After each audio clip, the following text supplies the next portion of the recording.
Hello everybody and welcome to Not a Good Death. I almost said that, went on autopilot there. But you know, we are doing the Stigr today, the Stormcloak assassin with some shamanistic stuff. Mostly we're still in the fledgling stages of fleshing this guy out. I like this guy. Yeah, me too. I've done some off-stream work with him since we've seen him last. I guess that was like 2 weeks ago now. I think we were off to a good start with him, but he was a little bare bones at that point. Since I've kind of I've smithed some things up for him, did some farming of some things, some new gear. So we have what's going to be basically the end game gear here with this this brigand mail, I think. What is this called? Highwayman mail. This is what we're gonna be using in the end game, I think, which is what is in the thumbnail. We need sort of like a bear helm type thing. We need a more badass dagger, I think, and then maybe something a little more imposing than the hide buckler that we have going on. You can barely see in the bottom right hand corner there that I was using the dragon bone buckler for that, so we'll see how well that pans out. But yeah. So we have Magus and Monica and Big Head, oh my, and then Tom Mull, welcome, and Warm Sands to you as well. Late start today. Yeah, I had a good friend. His daughter's birthday party was today, so we went to one of those little trampoline parks and bounced around until our aging backs couldn't handle it anymore. And then yeah, we kind of ate some cupcakes and some pizza, and yeah, just got home about 30 minutes ago, I would say. So yeah, just doing what I can. I wanted to really try hard to like stream today because I'm going to be out of town all next week, including Saturday. So I just wanted to keep some kind of consistent video output in the meantime. I didn't want to go like a full 2 weeks without any kind of upload, you know.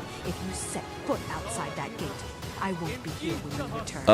I'm not getting any dropped frames whatsoever on my side, so it might have been something on YouTube. I don't have a single dropped frame. I'm running 30 FPS 1080p. Seems good here. Smoothed out here too. Okay, so everything's doing well.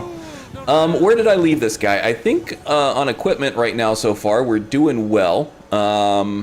Got an amulet of Stendar. I just found a dead vigilant off the road, and we do some blocking, so having a little 10% extra damage with the shield I think was good, so may as well throw that on there.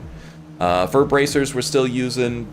Fur bracers tend to be just as good as the leather stuff, and I think it fits the theme of this character a little bit more, so we're sticking with that. The Highwayman mail, I was able to craft this at my own, or at a forge on my own. Didn't need any kind of perk investment anywhere in the smithing tree to do that. So that and the iron buckler as well. I think I did clear out Ember Shard Mine, and I got a bunch of raw materials to smith this stuff up with. I also got a leather scout helmet. I don't remember if you need the steel perk with. I don't think you do. I think you can smith this up without any kind of perks. The ranger boots, I think I just bought them from Adrian or something. I also, for weapons, I do have a dwarven dagger now. This I found from not the Winking Skeever, the Drunken Huntsman. So that was a big improvement over the iron hunting knife that I was using before, and I was also able to purchase a dwarven hunting knife. Doesn't do great in combat, although it's only a few points behind the dwarven dagger. But for Hunterborn and stuff, we're able to make better use of this, I think. This is actually in a better shape for an actual, like, Nordic dagger. If you look at, like, what pictures of the Viking daggers look like, they're very close to what this is.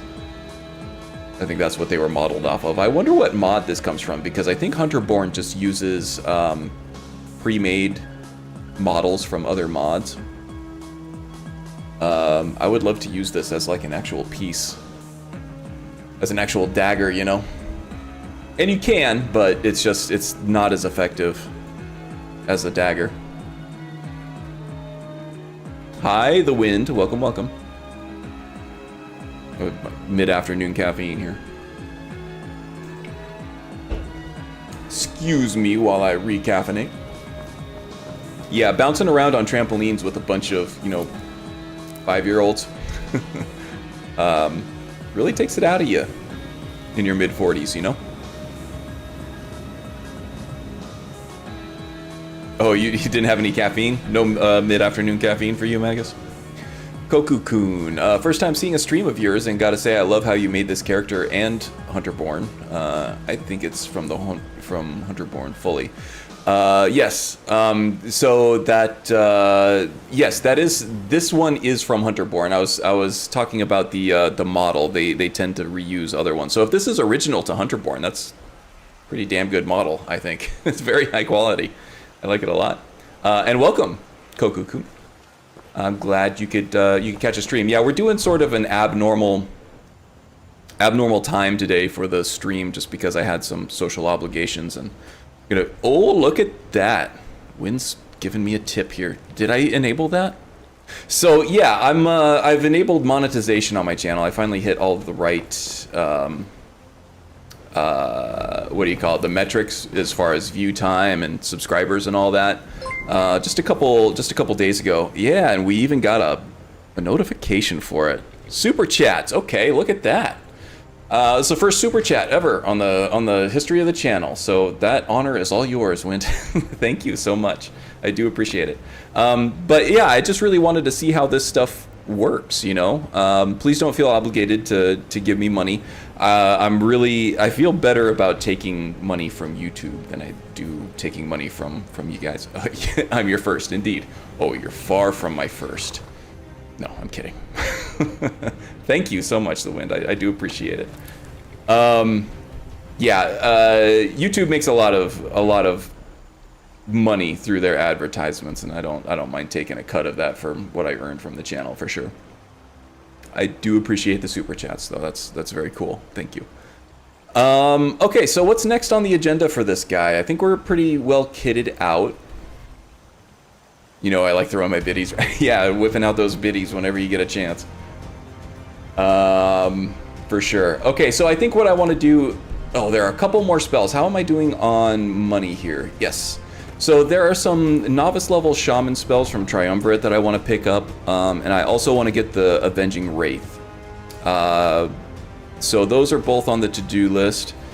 Yora in Whiterun, and then what's her name in Riften, who tends to the Shrine of Talos there. They both sell shaman spells, and I think between the two of them you get coverage of all three of those schools of magic.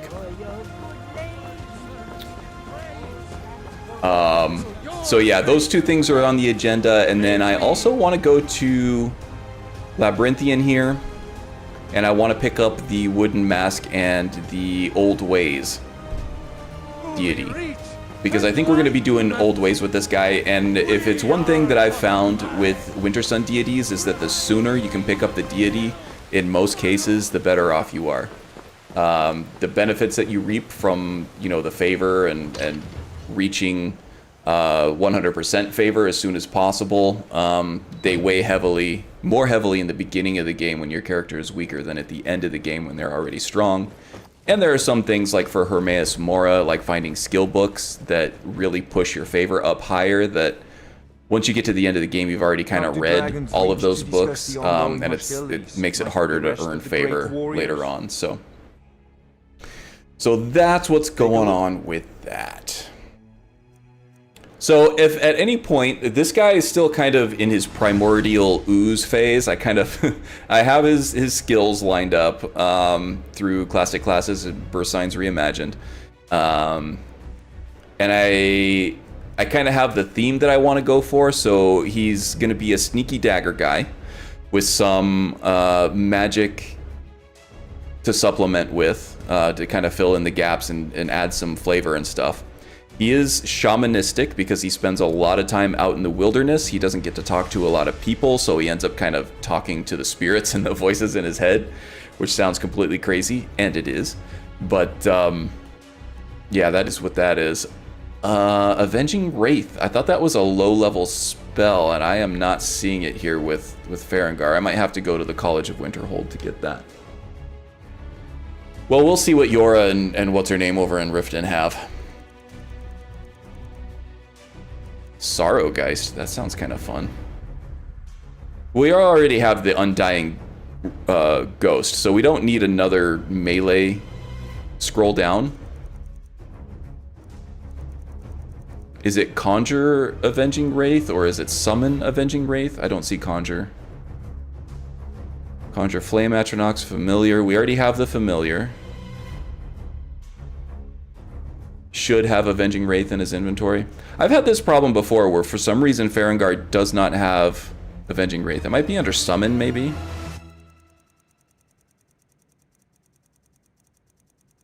No. From Strangulation to Sunfire. But I think Winterhold has it in stock. For whatever reason, this is like the one spell at low levels that he doesn't seem to have. And my Conjuration skill should be good enough. It's got these other higher level things, like Clan Fear, I think is probably even at a depth level spell. Level-less issue? Yeah. I guess I could fix that with a bash patch, but I really don't want to introduce that into my load order because that causes a lot of... It's meant to reduce complexity, but it can cause a lot of complexity too if some things are getting bashed and other things are not. I found it to be very useful in some cases and very not worth the trouble in other cases. You've had it happen to you a few times too? Yeah, it's pretty consistent for me. Even in my last load order where I was using Bash Patch, I don't seem to remember him having it in stock. I don't know. Maybe Danica has it? It's a shit. Take a look. Farengar and Danica are both triumvirate vendors, so it might be a triumvirate thing too.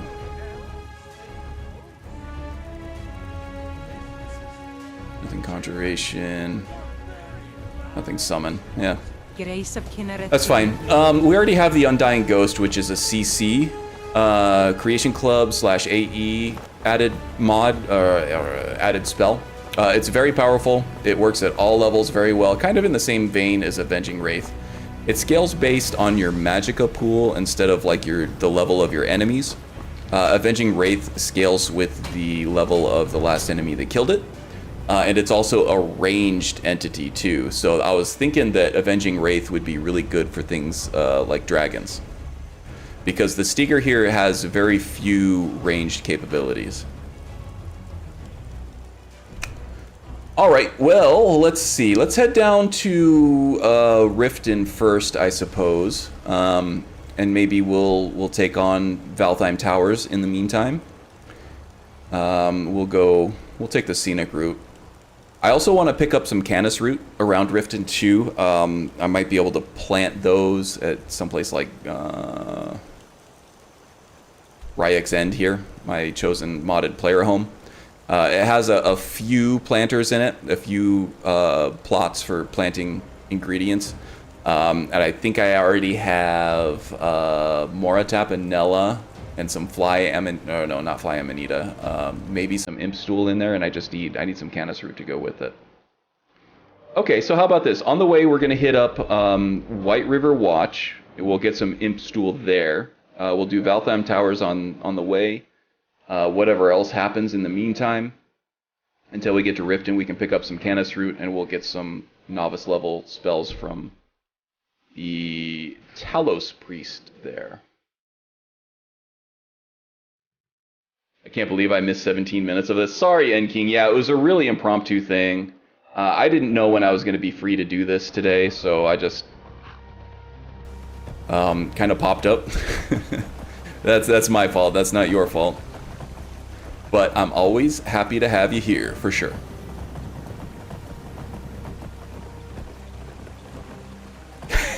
Sit in the corner for a timeout for being late. Indeed. That's how we do around here.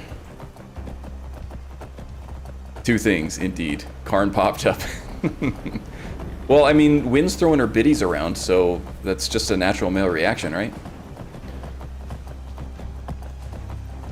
What the hell do you expect to happen? And plus, she expects to get something for her $3, right?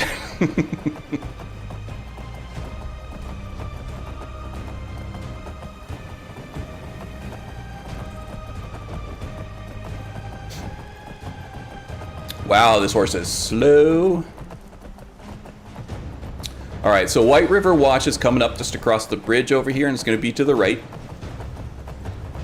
We came from this direction, so I don't think there is much in the way of danger over here. $3 doesn't even cover a cup of Starbucks.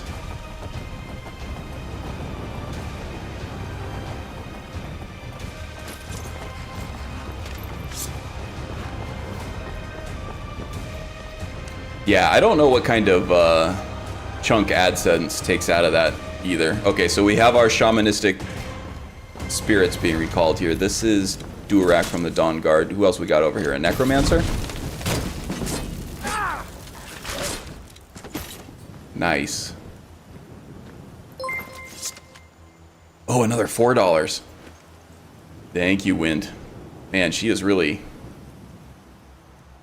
angling for a nipple flash or something on stream here, isn't she? Thank you so much. Staff of Shaming. Steel Staff of Shaming. Living targets flee from combat for 60 seconds. Chance to fail on targets above level 10. Okay. We could probably use that, especially at lower levels here. So that first stream that we did where we went through Forsaken Cave here, did the whole white file thing. I wouldn't say no. Mages in Skyrim are the biggest losers. Just walk up to anyone casting flame hands. Yes, but when you're playing on Legendary, getting up to the point where you can smack them in the face is quite a challenge. I would almost rather take the guy coming at me with a battle axe, because at least then I can either use a dodge roll or do a timed block or a bash to avoid damage, whereas when you're trying to approach a mage, there's sometimes like no way to avoid taking just all that magic damage, especially when you don't have any resistance to it. Yeah, I am playing Legendary difficulty, by the way, and we'll go ahead and put that up there. So yeah, I was going to say last stream, just a little bit that I did, and then plus Ember Shard Mine. I might have done Bleak Falls as well. Oh, I did. I definitely did. Okay, so just those 3 places. We got up to level 13. That was pretty quick, right? And then once you start leveling into Sneak and taking a few key perks here, Sneak gets a lot stronger really quickly. And I think that Forsaken Cave, just kind of getting those few sneak attacks and some repeated sneak attacks on the Draugr there, was really quite the boon for the sneak skill here, and that's going to help us out a lot for sure. Light armor is going to be slow going at first. You really do need to take that first perk to start getting anything, and since I just leveled up and went all the way to level 13 almost in one shot, because I was doing everything at level 1, I've just now taken the perk in that, so we should be getting more levels in that soon. Same with one-handed. We're doing a little better with one-handed because this is our main means of offense, you know, minus the conjured minions. Block we could do a little better in. Restoration we haven't done anything in yet, but we need to start getting some spells for that too. And conjuration, obviously we've been using some things out of that currently as well. So yeah, for the shaman, the flavor of shaman that we're doing, I want to do like a spirit realm shaman, something like ooh, that hardened steel dagger. Ooh, that's way better than even the dwarven one that I have right now. Excellent, excellent. Damage 18 for the dwarven dagger, and now we got 25. That's a nice little jump there, right? Yeah, okay, do I have that? Favorited, I do. Let's change the hotkey on that. Trying to keep up with the hotkeys, just because it makes it a more pleasant playing and viewing experience if I'm not constantly going into menus, even if it's the quick menu. This is going to be hard to do in broad daylight. Once we get into the cave, we'll be able to stay sneaky, especially with the blind guy guarding the entrance. So I'm thinking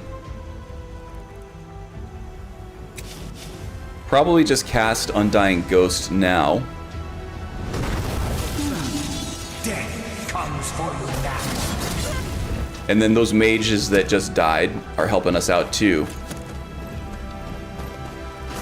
So yes, we have all kinds of folks from the spirit realm helping us out. This is the Undying Ghost. This is the Creation Club spell.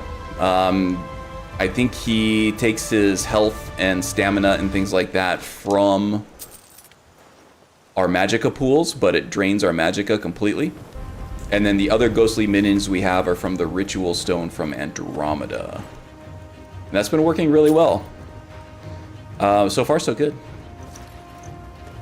It's been a very effective build so far. Early in the game, it was a little tough going, but being sneaky helped. And now that we are even more sneaky, we should be even more effective, right? All right. Who's that? Rodolphe? His eyes aren't so good, but his ears still work really well, huh? Yeah. Boss was looking for you, said he'd be up at the summit. I haven't played a sneaky assassin type build in a long time, so I was kind of looking for something like that. And I also wanted to get back into the shaman stuff from Triumvirate. Went down in one hit. I like it. And you see the sort of ghostly cloak that he had on him? That's the ritual stone remembering his spirit. So next time we enter combat, his spirit will be available to draw from and get assistance from. Sneaky assassin type, you say? Nice. Were you playing a sneaky assassin, Magus, in Enderal? I've been so busy this week, I haven't been able to catch up on pretty much anybody's streams. I apologize for that. I always try to make it, but it's been hard for me this week. I really want to catch one of Wynn's Fallout streams. I had a lot of fun with those games, and I'm glad to see that she's having the fun with them too. I saw her comment on being able to play a brand new game for the first time, and that's always an experience I love to have. I kind of cherish those whenever I play a new game. Yeah, we can't have that roomy-eyed fool as our watchman, even if he is Hashvar's uncle. Time we dealt with both of them. We strike tonight at dusk. Be ready. Strike tonight at dusk. What are you striking tonight at dusk, I wonder?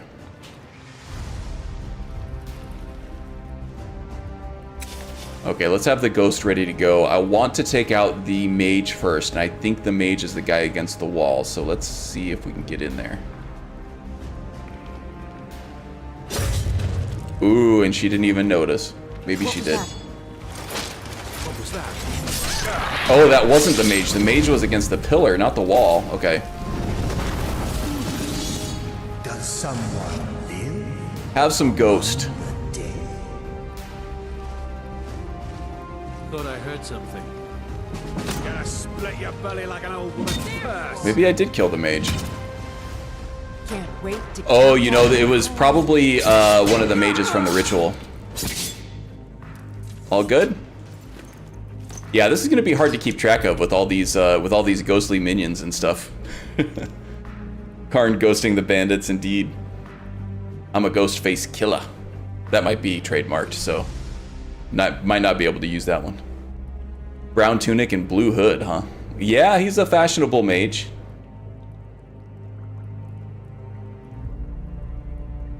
Oh, you're talking about the Stigr. Yeah, for now, that's kind of... It's tough at early levels finding stuff that's fashionable, right? I'm trying to keep with the theme and also trying to min-max a little bit.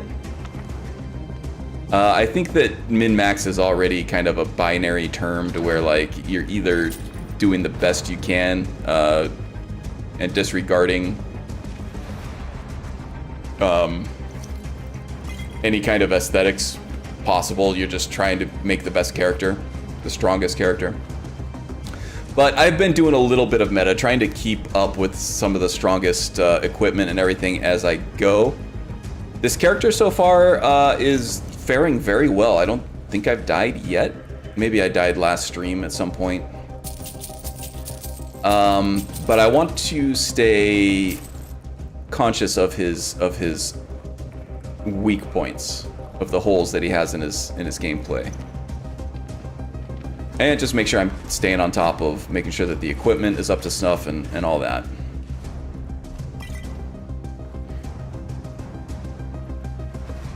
So I don't know how much more I want to do in the sneak tree, honestly, because I want the Stigr to be competent in hand-to-hand combat and frontline warfare. So I want to be able to... I want him to be able to hold his own when he's not sneaking. And because of that, I don't really want to be sneaking everywhere, right? So I'm thinking that now that I've kind of taken this sneak attack branch here, I might be done. I might be completely done unless we can find something very shamanistic in this tree somewhere. Maybe something like Shadow Warrior. Kind of had like a spirit cloak to him at some point, but there is a lot of perks to get here. There's like a bunch of perk investments. They're all useful, right? But I don't, like I said, I don't want to be just sneaking around everywhere with impunity all the time. I want to sort of be forced to fight at some point too. Ooh, that's a nice shield. Viking shield, 3 ravens. Probably a little big and heavy for Stigr's taste, but... You think it'll work? Of course not. We'll take it. We can sell it off if we're not going to use it. Wolf, not a chance. Right. The Stigr uses a buckler, just because he does need to be able to keep his defense up on the front line if needed.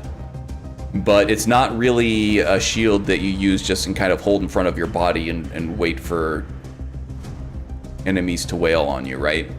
Not like a big heavy plated shield or big really heavy like wooden shield or braced shield. It's kind of just a deflection utility. It's just a little piece of armor that you strap on the back of your hand Someone there. and use it to parry incoming strikes. Really not much more than a dinner plate that doesn't... Anybody there? That doesn't allow slashing bladed weapons to get through it.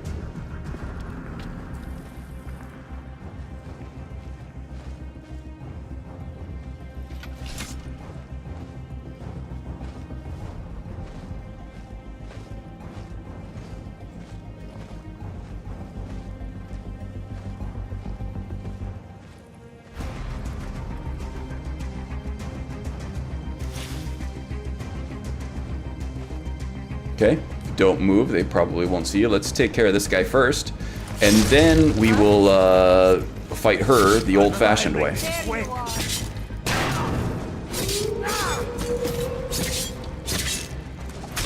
There we go. Stabbed her in the neck. Look at that. All about bucklers, especially for female characters that aren't tanks. Yeah, indeed. So female characters that maybe don't have the beefiest musculature, they probably shouldn't be expected to hoist around this gigantic chunk of thick-plated metal with them everywhere. But also, even male characters who are like scouts and need to be light on their feet or not make a lot of noise, having just like a little shield for protection. Also, in terms of gameplay, having access to like this bash is extremely useful. It's so good. This bash is a completely underrated part of the entire melee portion of this game because it's faster than any other attack. It's even faster than a regular dagger attack. It's so much faster than everything else. You can interrupt almost everything. It causes a stagger. You can do it from a defensive position with the shield up.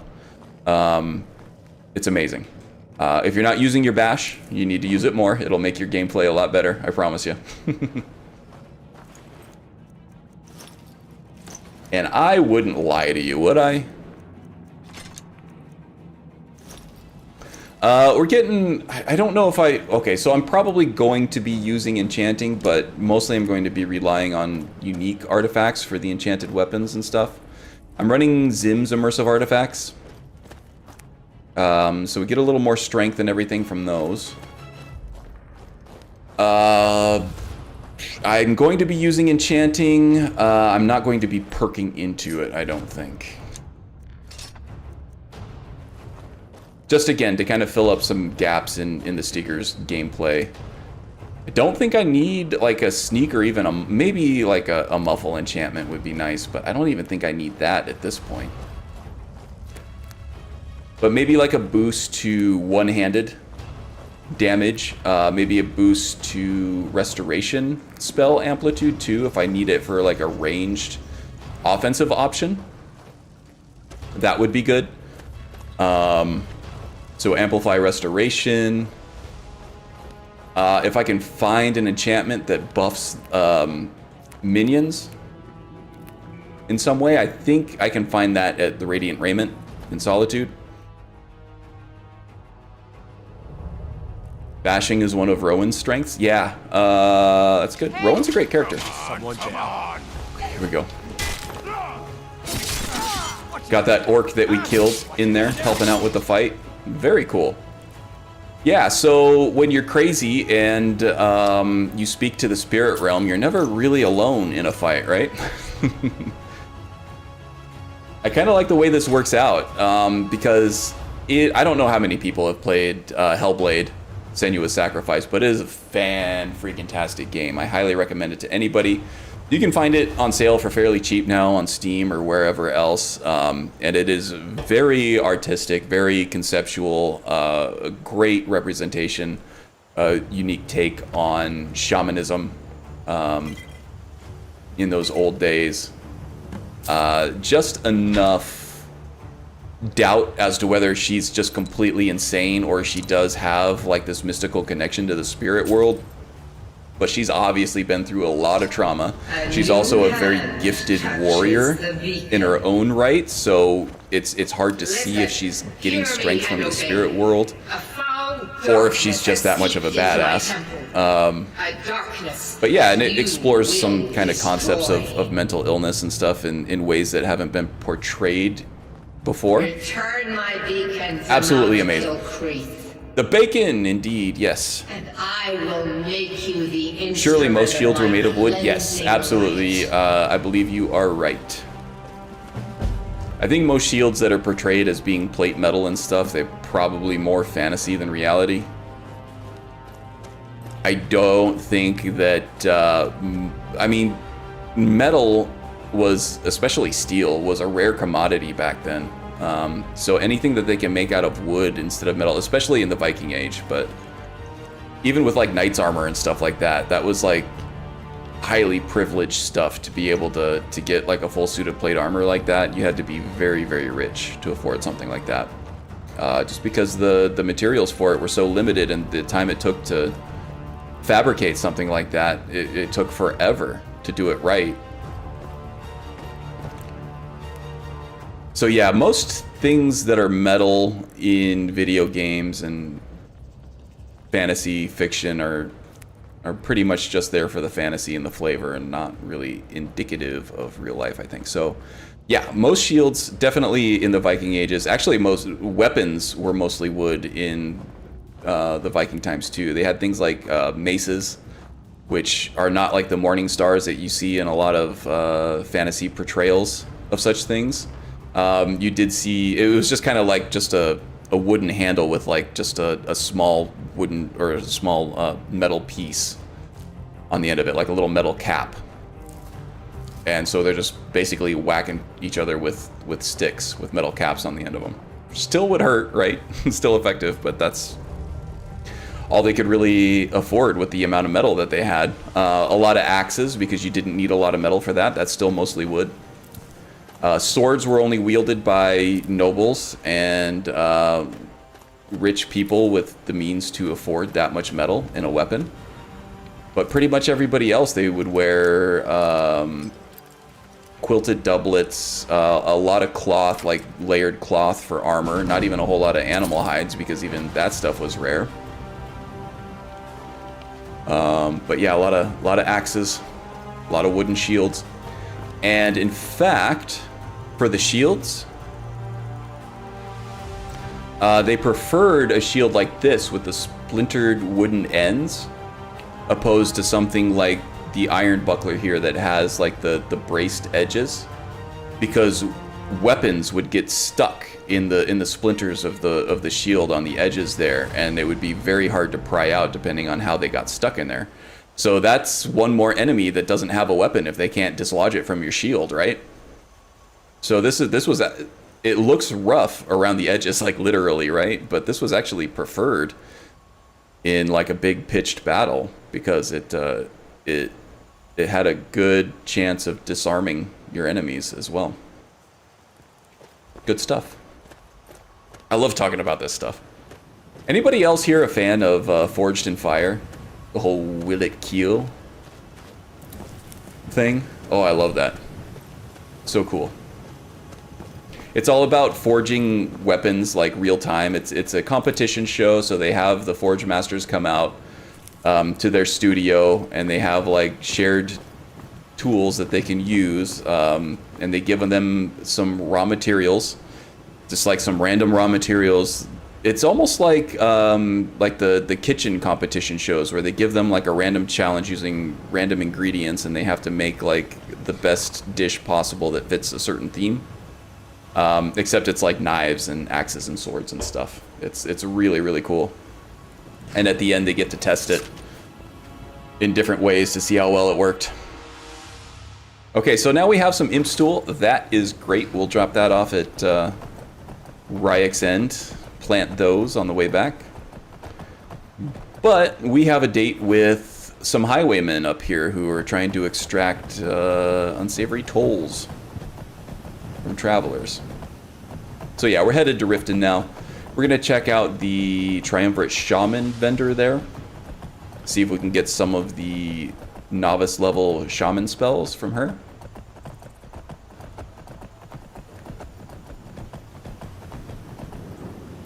Is she a good warrior? Do those shadow things exist? Or is she just swinging a sword around? Exactly. Exactly. Kokukun is a... Yeah, I mean, if you like stuff like Skyrim... Oh, jeez. The wrong button there. It's alright. If you like stuff like Skyrim and anything with, like, swords and armor and... You know, the whole fantasy, medieval type thing. Yeah, I think you would really love Forged in Fire. It's a great show. That voice. You talking about Meridia's voice? Okay, so that's kind of one of the things. We're going to make that a priority now, Meridia's quest, because being as shamanistic as the Stigr is, he's going to take these voices very, very seriously. He's going to give them utmost real estate in his brain and in his priorities. We are already on sort of a quest. It's a self-imposed quest at this point. But I think once we get everything that we need from Riften and then Windhelm from the two shaman vendors, that maybe we'll start heading toward Morthal from Windhelm for the Labyrinthian thing. And then when we're done with finding the Old Ways shrine here, then we'll just continue on to the Solitude area in Hafingar and take care of Meridia for this shamanistic voice in our head. Yeah, Meridia is very pushy. Very pushy, very entitled.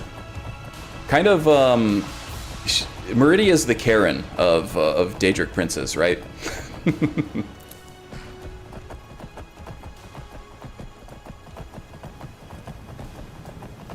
So I'm not as interested in like the druidic shamanism side of this character, so like the animal stuff. not really so interested in, but like the spiritual stuff I am definitely interested in. Okay. We don't have to sneak around with Valtheim because it looks like this this traveling merchant party or whoever this is got in there first. Hold it. This here's a toll road, see? You're gonna have to hand over, say, 200 gold if you want to use our road. Not gonna happen. You know, no. Oh wow, that was a really easy That speech sounds check. fair. I was only at level 21 Shove off before the speech. others notice.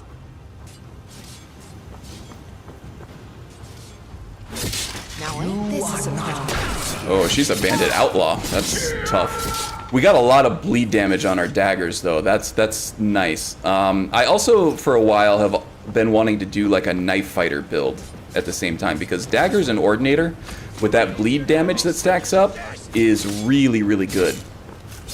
It just takes a little time for the bleed damage to happen, but you can tell when you get somebody injured, you can see that health bar just melt. See, you can see it going down now.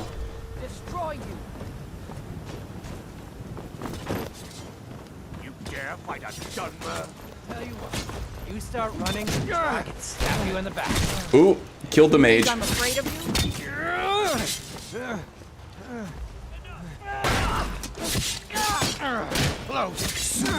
Oh, I am out of stamina. That's not good. Do I have any stamina potions? I do have a few. Let's just use a couple. Stamina is extremely important with Wildcat. Come on. Your damage output scales down the more or the less stamina you have. You call yourself a Nord? And you also take more damage as well. So having stamina topped off at all the time, like keeping an eye on stamina. Don't let your stamina deplete if you're running Wildcat, if you can help it. Always keep a few stamina potions in the quick menu just in case you need it. What do you call a dark elf who finished working? A Dunmer. That's like a, I get it, but also like a groan. No, well done, well done. Well done, Mer. I forgot to get the iron out of White River Watch as well. Obviously, you can't do this easily, but I can see this guy accepting Dawnbreaker, but turning it into a staff that he uses as a torch, since he's more of a knife guy. That is interesting, yeah? Yeah, I mean, that is a good idea. I feel like he would do something with Meridia, with Dawnbreaker. I don't want to become a sword fighter. I want to stick with the dagger specialization for sure. Maybe I could use Dawnbreaker against undead specifically. Or maybe high level undead, like undead bosses and things like that. We still will have a good one-handed skill, we just won't have any of the sword-specific perks. Elven Sword of Crystals. Black Ice deals 7 points of unresistible frost damage to health and stamina. This could be a great enchantment, like an all-around enchantment to put on like a blade until we get something like Mehrunes Razor or the what's it called? The Dark Brotherhood blade. Can't remember what it's called now. I'm gonna get over encumbered here really soon. We should also have an enchanted bow up top here. Sorry, I know the first person view makes people nauseous at times. Ooh, of Souls. That's actually a great enchantment to have, especially early on. If you're gonna be using enchantment or enchanting at all. Could be great. Minor healing potions are literal lifesavers this early in the game, so we'll be taking those. Hey, Icarus, what's up, buddy?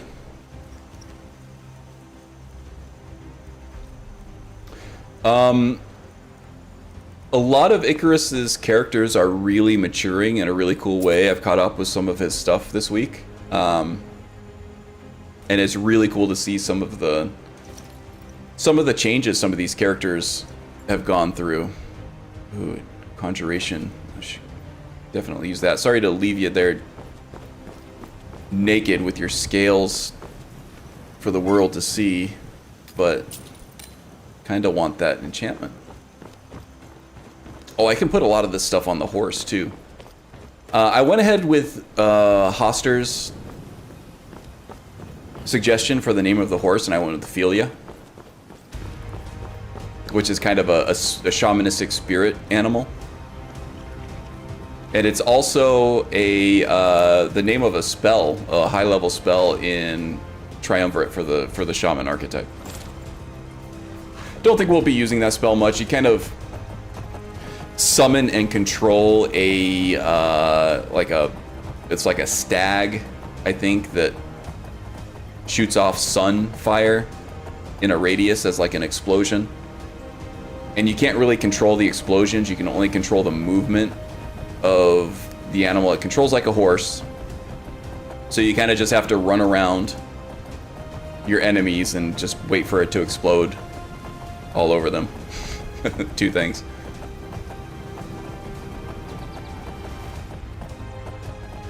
So I don't think that would complement this gameplay style all that well.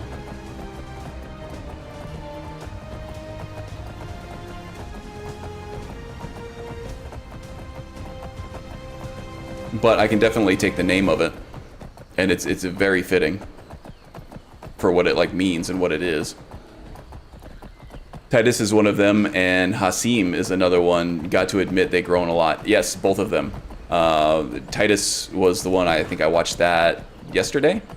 He's got that new golden armor with like the flowing, like sort of partially ethereal cape with the HTT physics and everything. He looks amazing. Looks really cool.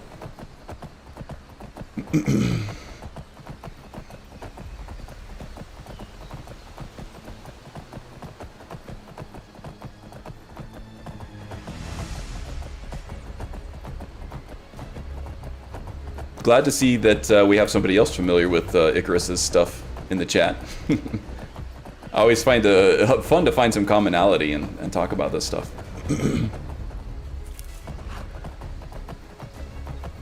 Icarus does a lot of soul searching with his characters in his videos, so it's also interesting to find his take on the state, the mental state, physical state, all the different states of his characters at any one time. He puts out a lot of videos. Like the output is crazy good, so there's always something new to watch, but it's also hard for me to keep up with, so I can't watch them all, but I try to watch a couple per week at the very least, and it's always fun for me to catch up on those characters and see what they're up to. Here, doggy, doggy, doggy.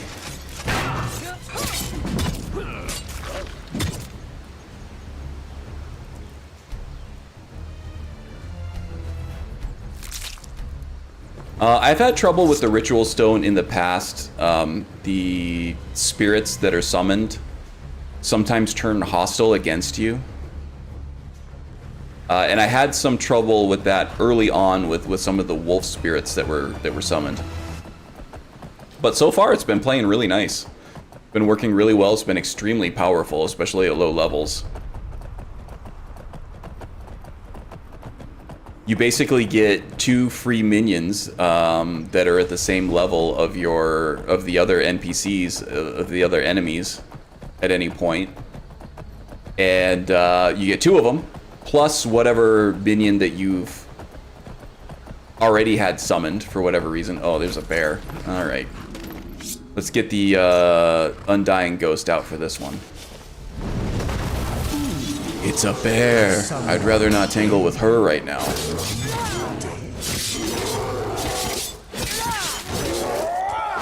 Funnily enough, the bear in the starting area for the vanilla start is not the same type of bear that you find out in the wild. It's a cave bear. It's labeled as a cave bear, but it has something like less than half the life of a regular cave bear that you'd find in the wild. How's my encumbrance doing? Not great, but I have Ophelia right here. She can take the load off me if needed. It's a special bear, yeah. It's a unique bear. Titus is he's a good person. It's always cool to see what happens to all the characters. I agree. Let's give some love to Icarus out there. He's a good guy. Being powerful at low levels is actually kind of dangerous. You don't realize when things change. Yes, and I've been encountering that with my Scorpion build, my Scorpion playthrough. That's still in the works, by the way. It's just, I kind of underestimated how long it would take to hit all the story points in that playthrough that I want to hit. And it's taken some preparation work to get to where I need to be before I start the next chapter in his journey. But he was one, he started off really strong in the beginning. If you guys saw the first few episodes of that sort of like narrative let's play, it was what I coined it.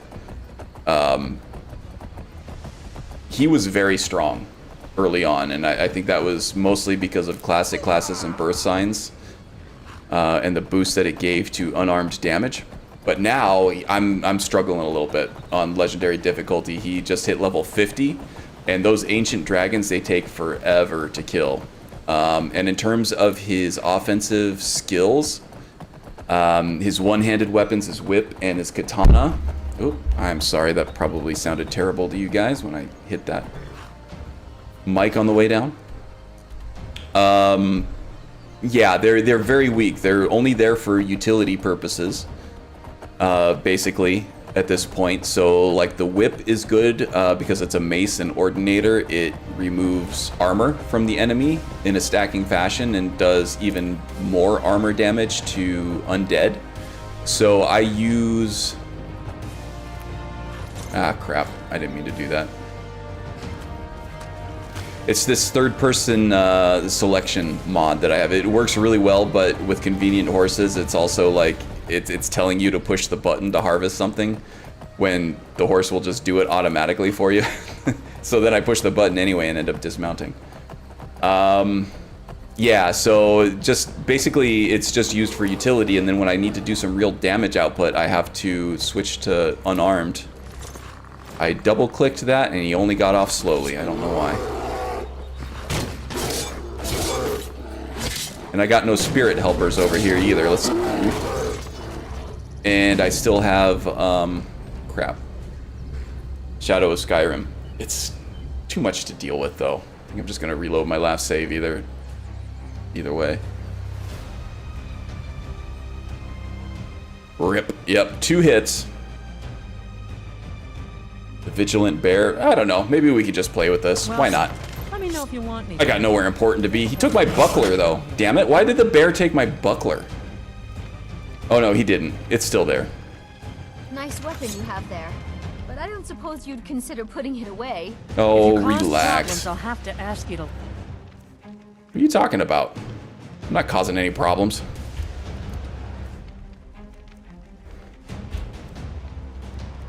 Eve. No problems. I just got eaten by a bear. What do you want from me? Beta. Oh, no. I feel like we're really far away. Well, let's get some water. Buckler bear. This one needs to sleep. May the moon's... Yes. Good night, Tom. Have a good sleep, okay? Get some rest. Thank you for joining. It was good to see you. Off schedule like this. What time is it here? 8:01 p.m. We'll just play it. Why not?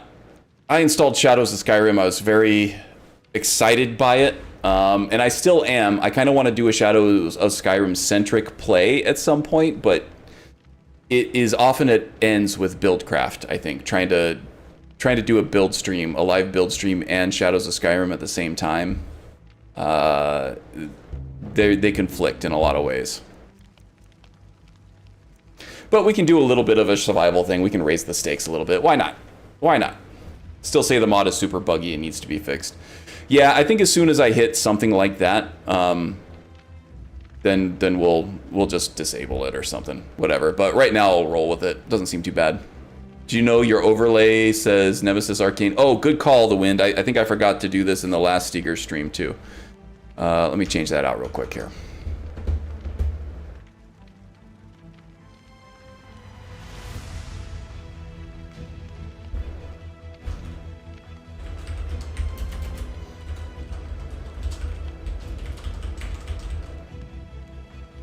Stormcloak ass. Okay, we'll fix that. Yoink. He's not an ass. He's an assassin.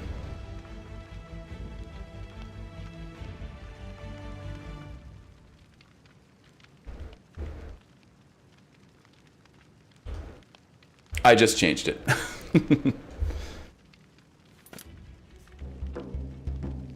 We're just gaslighting you now, Magus.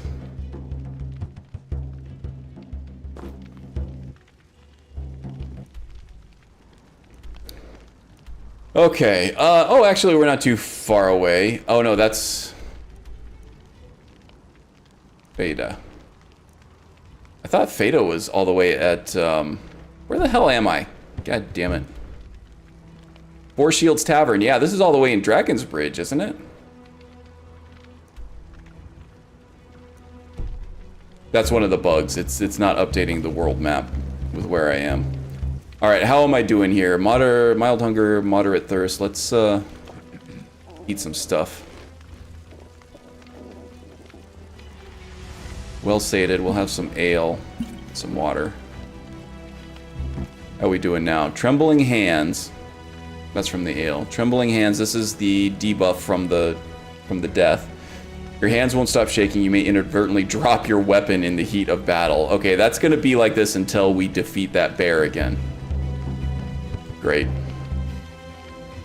I don't know if I want to do Meridia with this debuff, but if we stay hidden and really lean into the assassin aspect of this build, I think we'll be okay. If we can take Malkaran out, I think we're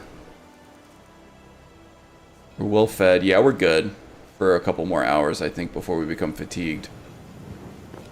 May as well do the Meridia questline while we're here, huh? We'll do Meridia. I was looking at the title thinking that's what you meant. Yeah. No, I knew exactly what she meant right away because I made the same mistake the last time we played Stigr. And I noticed it when I went to watch the archive back. I was like, oh, it was drilling a hole in my brain, rewatching that whole thing where it said Nemesis Arcane Archer, even though it was a different character. Where were you then, The Wind? What was going on then, huh? I'm kidding. Kidding, of course.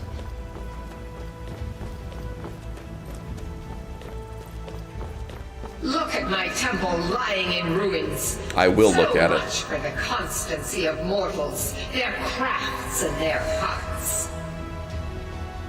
If they Their love craps me and their not, hearts. how can my love reach them? The Voices has spoken. It's time to dine on bear.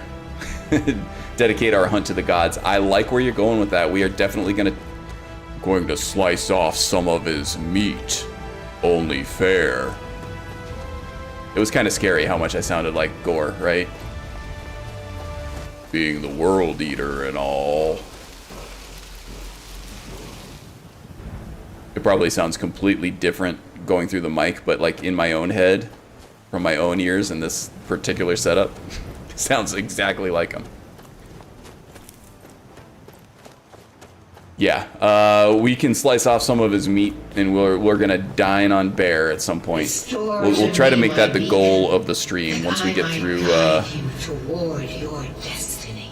Once we get through this, we'll probably. I think I have a tent now, a small fur tent that we can camp out in the wilderness, probably right here next to the word wall. Actually, once we get through this, we'll go through Labyrinthian again, and we'll make our way down the road through the tundra of Whiterun there, and we'll head back to the Vigilant Bear over here, and we'll make sure we'll have an Undying Ghost ready to go Make it more of a fair fight. Slice off a piece of his meat. It is time That almost for sounded like my John Wayne. splendor to return to Skyrim. Howdy, pilgrim. But the token of my truth lies buried in the ruins of my once great temple, now tainted by a profane darkness skittering within. The necromancer. Gotta stay hydrated. It's been hot out there. Next week we're heading up to Flagstaff, though. It's still going to be 96 degrees in Flagstaff, at least for like the first couple days, but it gets down into the 50s at night, so it will still feel like a reprieve. Right now at night, we've been having like lows of 96 over here. She said taint. She did say taint. And right now I'm looking at chat and I see the wind saying slice off his meat, and then Magus saying taint right underneath it, and it's making me pucker real hard.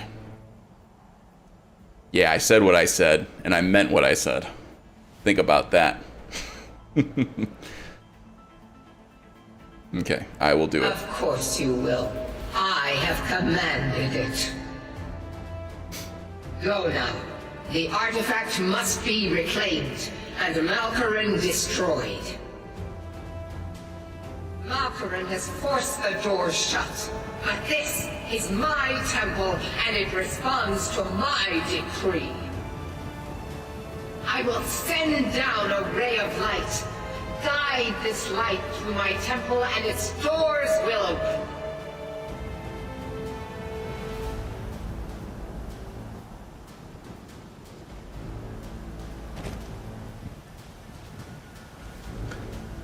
I feel like I'm not going to accept Meridia as the main divine because we're going to Labyrinthian right after this anyway, and I want to really lean into the shamanistic aspects of that. Doesn't mean we can't revere Meridia as a deity. So, okay, so I feel like Nords in general can be highly superstitious and also suspicious of Daedric entities, especially the ones that they know. This is an obvious shrine to Meridia, but the Stigr here being a shaman and being out on his own all the time, he's a little more comfortable with the spirit world and voices in his head and everything, so he's not going to take it at face value that the Daedra are evil. He will take it at face value that they are extremely powerful, and to spite them could be extremely dangerous.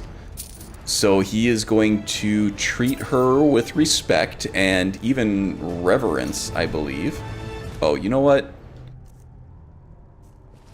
Yeah, I think my encumbrance is okay for now. I was gonna go see if I could find Philia. She's probably still way over with that bear. Poor horse. No shades just yet.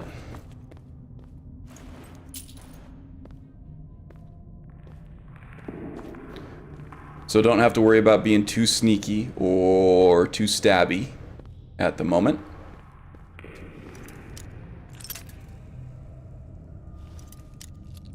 But soon we'll need to be both sneaky and stabby.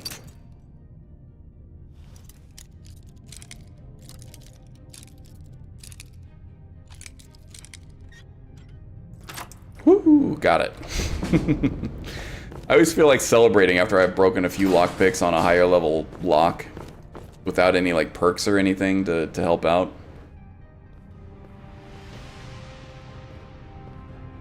Ancient Nord horned sword? Honed sword. Orcish claws.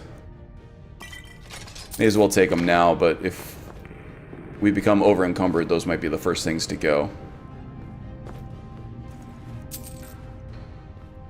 I don't suppose quotes are working? No, I've disabled most of that bot. I still need to get the Streamlabs local bot to work. I've been kind of dipping my toes in the water of that I haven't been able to commit to it because I've been so busy like during the week, but that's going to give me a lot more options of what the Stream Elements bot is giving me. And probably work better. Half the stuff that that I was running through that Stream Elements bot, it just wasn't working. And if it was working, it wasn't working for certain people. And like the 8-ball thing, I couldn't disable that. Every time I tried to disable it and I'd refresh the page and it would be enabled again. And it just wasn't working. It wasn't working for me. It was working for like maybe 2 people for some reason. And there weren't any like permissions or anything attached to it. Crap. It's distracted.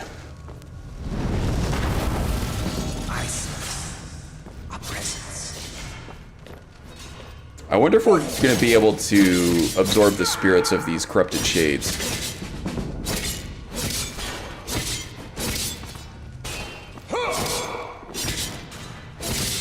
It'd be nice if we can call them back on our next fight.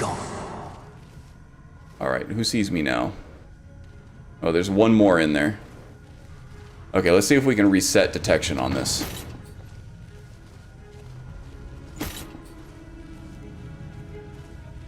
Break line of sight, get in the dark, and just chill for a few seconds, and they'll give up. Yeah, a chat bot. And the one that I can run locally, and it does like sound effects and things like that. It was the one that Balefish was using before he stopped streaming. That one looked really good from what I saw, and I want to make use of it again. But it involves like creating like another moderator account. So there's some hoops to jump through. Not a whole lot of difficult ones. None of it's very difficult. It's just stuff that I haven't done before and stuff that I kind of don't want to mess with, unless I'm starting to mess with it at the beginning of a week so that I have time to fix stuff if I break anything. So scheduling for that kind of thing has been tough, but I've been through the documentation. It doesn't look too bad, and things like the sound files and stuff that you can host locally as opposed to trying to upload it to a service somewhere, I think is the way to go for me. And having the bot run locally with local controls and all that. I do have the app. Oh geez. The app installed and ready to go. I've been poking around with that, and it looks like there's some really cool stuff you can do with it. So, look forward to higher levels of interactivity coming soon, TM. Soon-ish.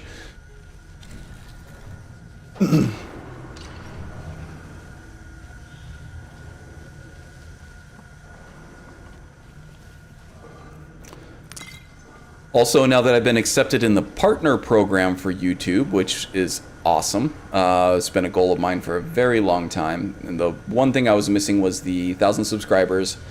And it also turns out that applying for the partner program is also not really a done deal once you hit all the metrics.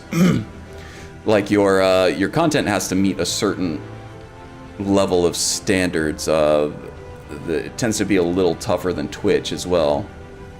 So I was excited to see that I got through on my first application. It takes some people some time and some appeals to get accepted into the YouTube partner program. I got right in. There was no problem. That was awesome. So very glad for that.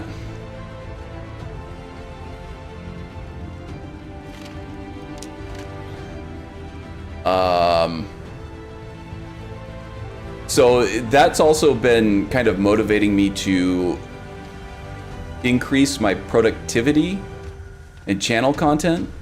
Obviously the last couple of weeks have not been great on that front, but for a while there I was doing really good with smaller like Skyrim guides here and there. Discord we're not going to use, that's Illusion. We can sell that off though. And those videos are doing really well. They're evergreen content and things like that. So I've been more focused on content creation, trying to keep the algorithm happy, keep the channel alive and relevant, and that's how I've been spending a lot of my time, is in like video production and things like that, instead of like fiddling around with bots. Because at the end of the day, this channel's bread and butter are the build guides. That's what everybody tunes in for. That's what most people are here for. That's what the algorithm liked the best, because that's what gets more views, like by like a very large factor than any other kind of video on the channel. So that's what I've been trying to focus on. You're here for the beard? Oh, thank you, Wind. If you mean Streamlad's chatbot, I know the one. Yeah, I'm pretty sure that's the one. We can take a look at my desktop here in a second. Once that goes, so do I. Yeah, my wife has told me the opposite. Basically, she's going to leave me if I don't trim the beard, and I'm really weighing the pros and cons of each right now. No, I'm kidding. Totally kidding. She's not a fan of the beard, but I kind of like it right now. Especially with how thin the hair is getting up there on top, I feel like I need to compensate somewhere else on my head with more hair. And since I can grow a fantastic, full, bushy beard, I feel like it would be a waste not to. You know, not everybody can grow a beard like this. That is how I find it with the build guides. Yeah, I that's how I got most of my subscribers. If I look at my analytics, especially that Shadow Ninja build guide for the Triumvirate Shadow Mage one, that still gets more views than anything else, and the subscriptions that I got from that video alone were just amazing. I mean, if it makes you feel better, I shaved my entire head, beard and all. And it's perfectly fine. I let it grow back now. Oh, your beard? Yeah, I mean, if I shaved off my head hair, that's not coming back. That's leaving me regardless of if I shave it or not. I'm hanging on to any limited amount of time I get with it now. At some point, I'm gonna have to do something drastic and buzz it all down or something. I don't know. We'll see. We'll see how I look with the male pattern stuff. That would be less work. Some guys can pull it off. Not everybody can. I used to buzz my head when I was in college and stuff, just because it was easier to maintain when I was like not making any money. When even just going to get a haircut would break my budget for the week. Oh, diddly dang. Oh no, he found me. Okay, crap. Shit, crap, shit, crap. Okay, here we go.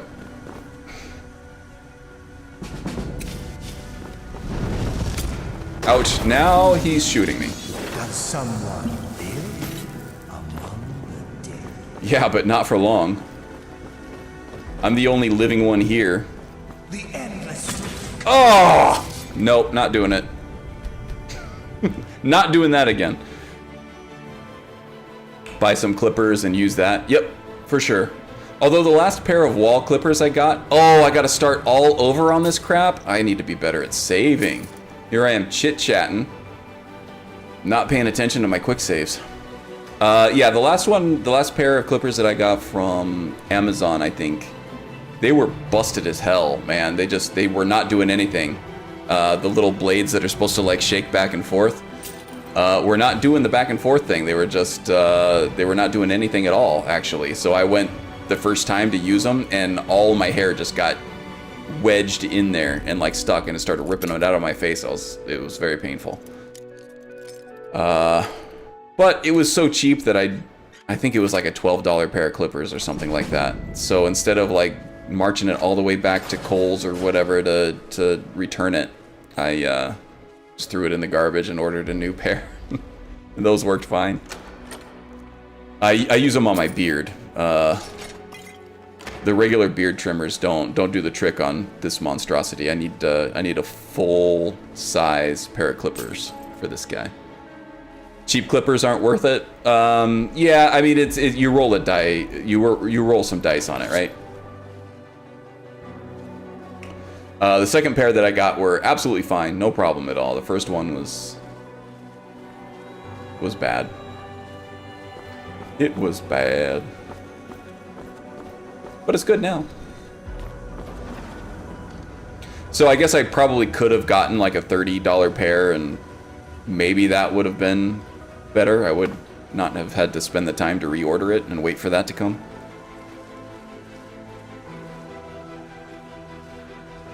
Instead, I ended up with a $30 pair of $12 clippers.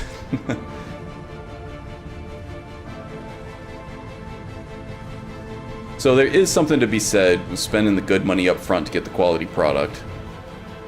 And usually I adhere to that, but I don't know. When you see all the deals laid out in front of you, it's kind of hard to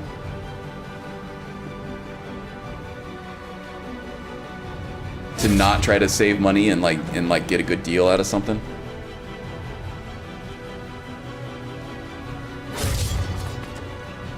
Yeah, I got no spirit help when I died there either. I conjured the Undying Ghost, but by that time the Shade had pulled out his bow and started shooting me, and I just did not have the armor rating to survive it. So that's what went wrong there.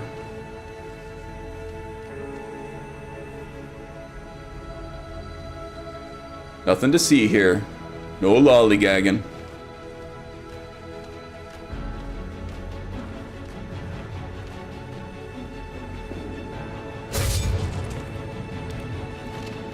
It can be refreshing to play a stealth character when you haven't played one for a while. Just to be reminded of how fun it can be and how well like stealth mechanics work in this game compared to something like Melee. In the vanilla game anyway. You can mod the game to make Melee much more enjoyable. There's some finesse that you can self-impose on the vanilla game in terms of melee combat, but in order to force yourself to be more like skillful and have more finesse in your melee combat, it's better just to install some mods. You don't need a whole lot, but just to make it feel like you have more options and there's some skill to it instead of just wailing on enemies. This is what I get for not perking too far into the sneak tree. I need some Night Eye too. I think I really need some Night Eye.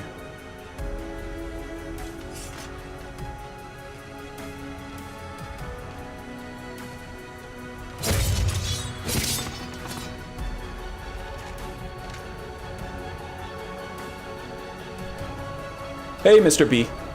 Welcome, welcome. Enjoy your lurk. Warriors are overrated.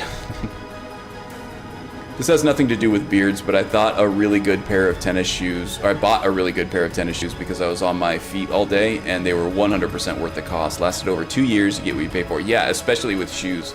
I don't buy cheap shoes anymore. I have enormous flat feet. They're very genetically flat. I mean, these things are ridiculous. You see, like, if you're in a pool and you get out of the pool and you start walking around on the pavement, you see your little footprints all over the place. How most people's feet have, like, that indent in the middle where the arch would be. I have nothing. My footprints, they actually get fatter in the middle instead of skinnier.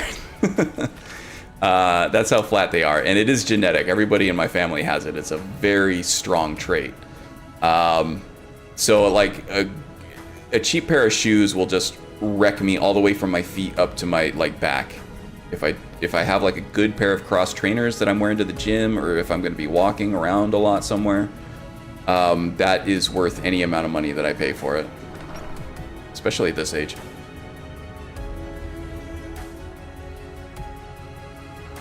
And you can do the same thing with clothes too. I mean, you can buy cheap clothes from Amazon or Old Navy or Walmart or wherever else, but they're only going to last you a few months before they start, you know, fraying, getting thin, stretching out. If you invest in high quality clothing, of course you got to make sure you're not getting taken for a ride, because a lot of clothing is really overpriced regardless. that can last you for years. It won't wear out, it'll look good all the time. You end up spending less money on an expensive t-shirt than you would just buying a whole bunch of cheap ones. Okay. I believe this is where I died last time, so let's take a survey the area here. Gonna make liberal use of instincts. The Stigr really put the stink in instinct.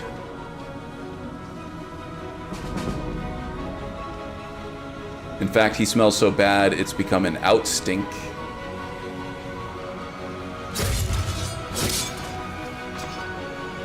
Two slices needed for this guy. Oh, here's that nice sword that we found last time too, so that hasn't changed. That's good. Okay, now I'm going to be quick saving way too much. I'm save scumming now. Overcorrecting.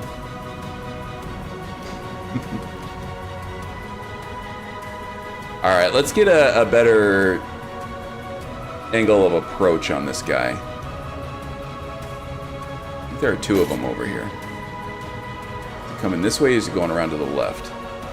I can see the glowing red eyes. It's kind of hard to see, to track the rest of his movements, though. Here we go.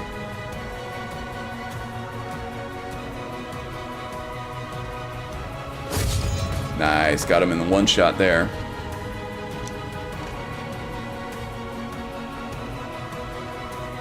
And I thought there was one more. Maybe he was the only one left. Yeah, it appears as if he was. Okay. Do I have anything to enchant? All kinds of stuff to enchant. Look at all this good stuff. The two-handed stuff, I don't think I'm ever going to use. I'll get some enchanting progression from this, but I feel like I would rather have the gold at this point. Spend it on training instead.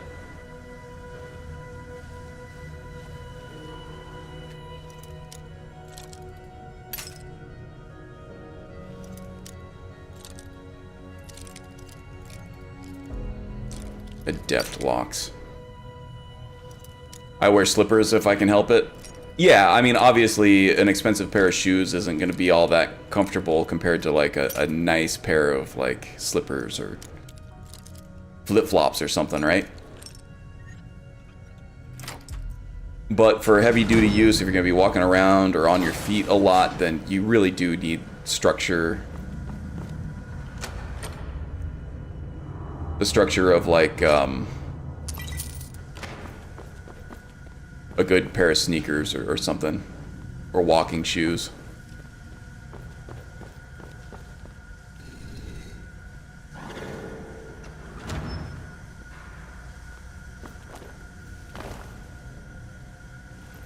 Alright, we made it through this time.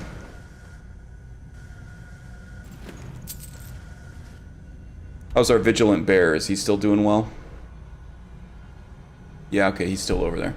I wonder what I dropped, because it looks like I kept all of the important equipment. Do I still have my dwarven dagger?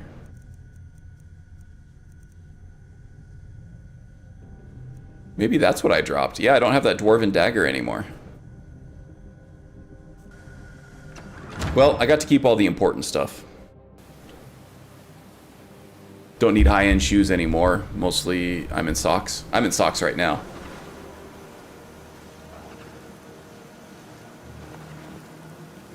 Erebane. This guy can be tough. I think I did get an auto-save from going through that door. Oh, well, there goes that. Not so tough after all. And we have... Oh, this is going to be awesome. We have Erebane to help. If we can avoid becoming detected on our way to Malkoran, we'll have Erebane, who is actually a pretty tough customer, help out with the Malkoran fight. Bear for me, or flip-flops flats if I need to leave the house. Not a bad way to go.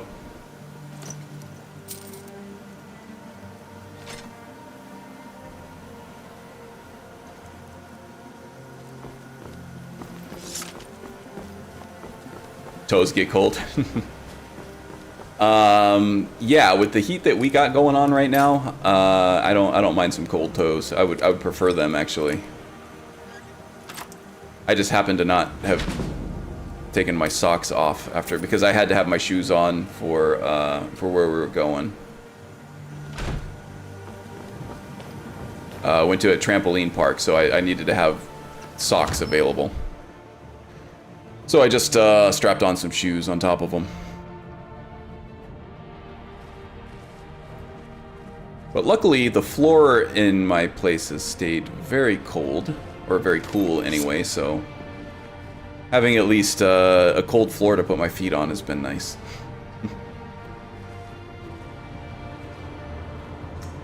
Okay, gotta turn off this light. Let's cut our way through the lower levels here. There's one shade right there. Let's see if we can get this one. And then double back for the one that just passed us up. I have a feeling this guy's gonna turn around the other way. Nope, he's still looking right at us. Here we go.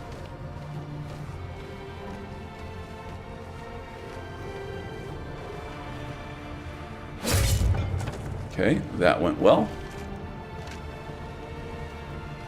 Is the video too dark for you guys? Are you guys able to see everything? I can't put on a light source right now because of the sneak mechanics. At some point we'll get some Night Eye going here too. Oh, just burned Harabane. Oh well. Oh well, that would have been epic. I suppose I could have just snuck past and not fought that... Whoops. And not fought that shade. In fact, you know what? I think that's probably what I'm going to do. Let's see if I can get through this without getting detected. And then we'll save Harabane for the Malkaron fight.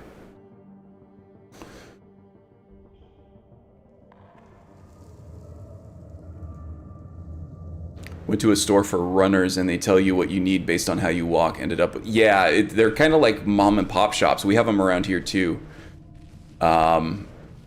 And yeah, that's all they do. They don't. It's not like a big box sporting goods store. They only do like shoes, and they become experts on that. And they'll look at your gait. They'll watch you run and everything, and they'll get you the right shoe with the perfect fit. You're gonna pay a little bit of a premium for that, but that's okay. It's worth it in the end, I think. God damn it. Okay, one more time. I got distracted and I went somewhere I didn't need to go. Sorry. There's a ring. I don't think there's any raw jewels over there. Raw jewels, 2 things. I'm gonna need to collect as many jewels as possible for the Old Ways Winter Sun deity. Because what you end up doing is you end up sacrificing like 200 gold worth of gems in order to take on an animal totem, an animal aspect. So I want to make sure I have a good stock of gems as well. Maybe we can come back through here. I don't think you can. I think it's pretty much blocked off after you come through here once. That's alright, we'll get plenty of gems through, like, urns and things like that. Okay, I think there are 2 dudes in here.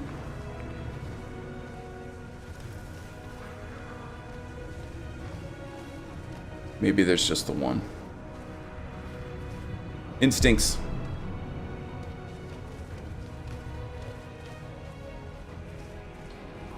It would be fun to use that shadow mod for a vampire playthrough, but it only brings you to coffins that you have to manually place throughout the map. That sounds kind of cool. I am shocked that I didn't get distracted by talking and then just tripped that tripwire there. Very proud of myself.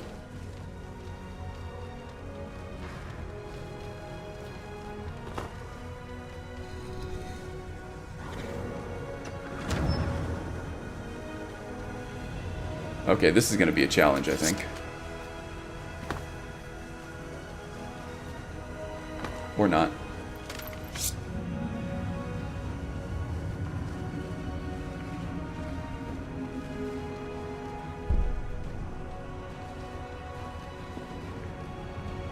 Okay, I'm gonna do a quick save here. So I could be using these shades to level up sneak and one-handed a little bit. I really kind of just want to save that shade of Harabane for the Malkaron fight, though. Yeah, there it goes. All right. That's gonna be too hard. Let's Oh, it's like a named NPC. Yeah, sure, why not? Let's see what happens.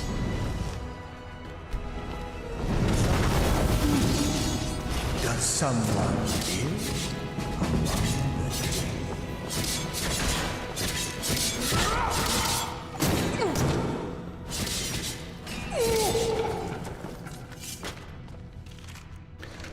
Alright, well, there goes Harabane. I think it was just going to be too much of an ask to get all the way... Ask, not ass. To get all the way through this dungeon without triggering at least partial detection and burning Harabane's spirit there. Oh well, that's fine. That just means we can go back through the other way and clean up some of these shades and get the sneak skill progression for it.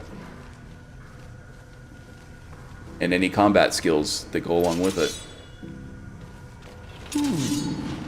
Death comes for you. He's detected our ghost. He hasn't detected us all at all yet. Oh, now he has because I ran right into him. Okay. Anything good? Some bone meal. I'll take it.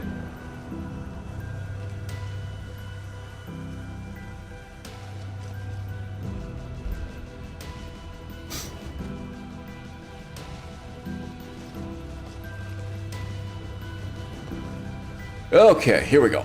A couple of shades down there. Sneak increase, that's good. I will what? Ooh. Okay.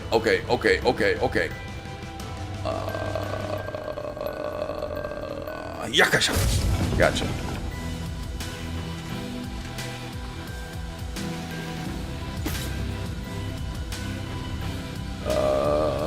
Boom shakalaka. There we go. Also gives me the opportunity to come back here and look for more gems. Ah, I forgot about that guy. Okay.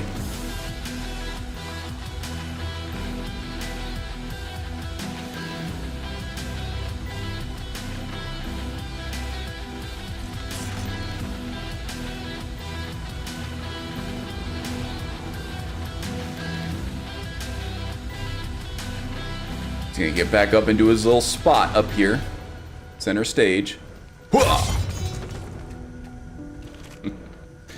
Phantom Shroud. This could work. This is actually a power. It's not a spell. Not sure if it gives you progression and illusion or not. Oh, this probably is actually a spell. I'm thinking of the Phantom Armor. Would definitely be useful, but we're not an illusion mage.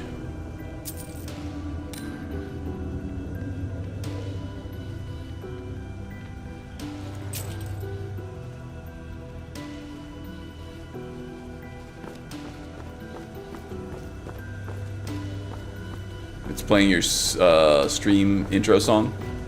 Yeah, I just have a playlist that goes on a loop, so it just hit the end of the loop and it's starting over now. Hi Karn, sorry I have to go. I was glad to. Oh yeah, okay, Koku-kun. I was very nice to meet you, actually. Live for a change. Thank you for joining. It was fun. Have a good weekend, buddy.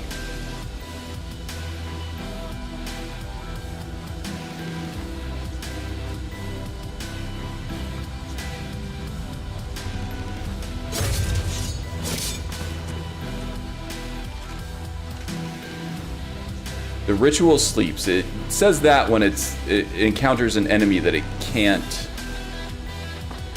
absorb the spirit for. Probably because these spirits have already been corrupted and there's like no actual soul attached to it anymore. I think you do get white souls from them if you have a soul trap enchantment or spell active on them. Oh, almost didn't make it there. But they're so corrupted that there's probably not an actual... that person's soul isn't attached to that shade anymore, so that there's no spirit leaving the body and entering the spirit world. At least that's how I'm thinking of it for the... from the shamanistic perspective there. Their spirits have already moved on somewhere else. No longer there to intercept. Use for our own means.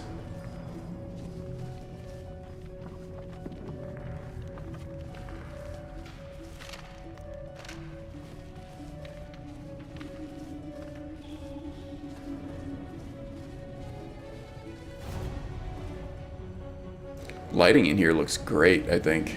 It gets very dark in certain places, but it looks outstanding.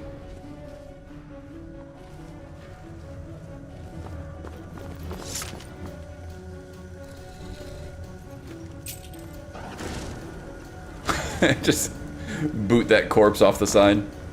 See how far I can get him to fly through the air. Into the catacombs, the last section.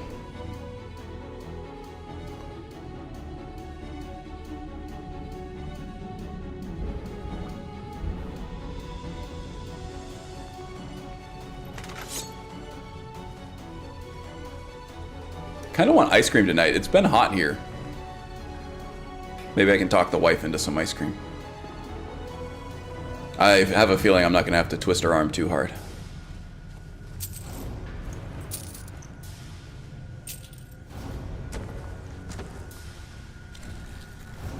I do have to spend some night packing. I might have to go to the store anyway just to get things like snacks and stuff for the road and soda and stuff for the place we're staying at. I think it's just like an Airbnb or whatever, but I'm going to be there for a week.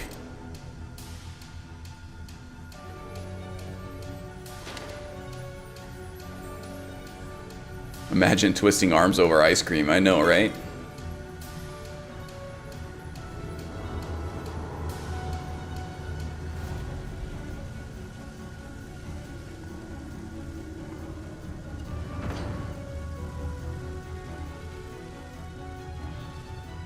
Chocolate ice cream in the freezer. There you go.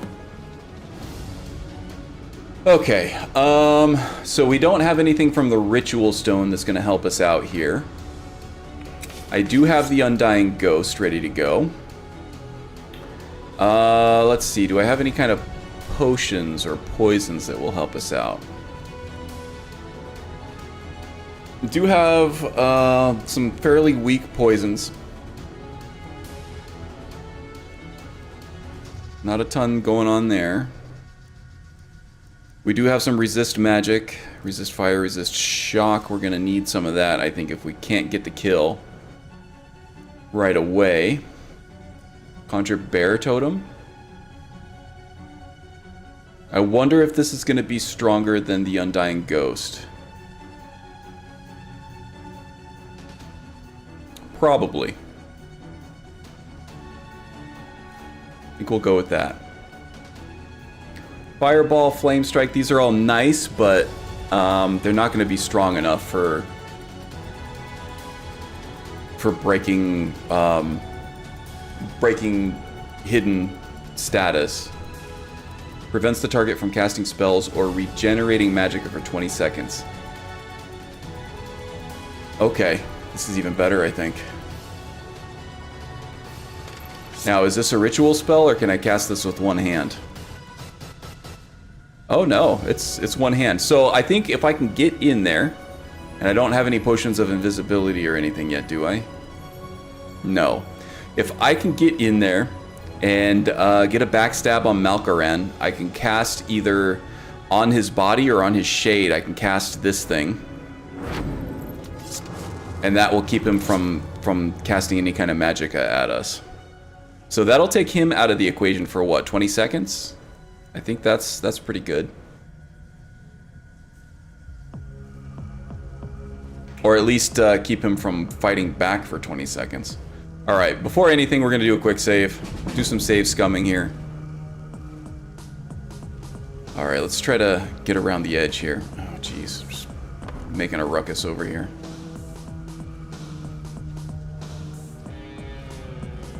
Slow and quiet.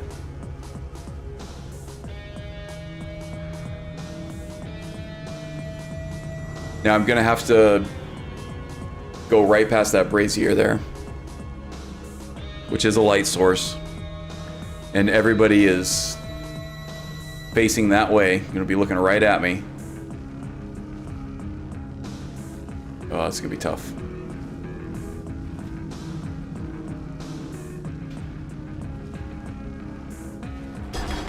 Oh my god, so loud. What was I even... Was it that large candlestick? Some bones over here. There is no way I'm gonna keep hidden through all this. Okay, that actually went pretty well. Now we got the shade. Okay, I got disarmed.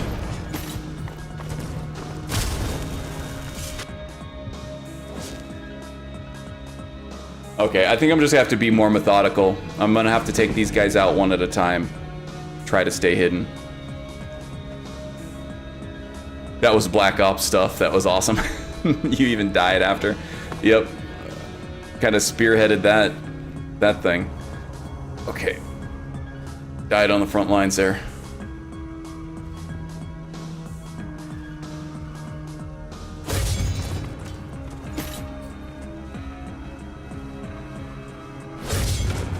This is already working out much better.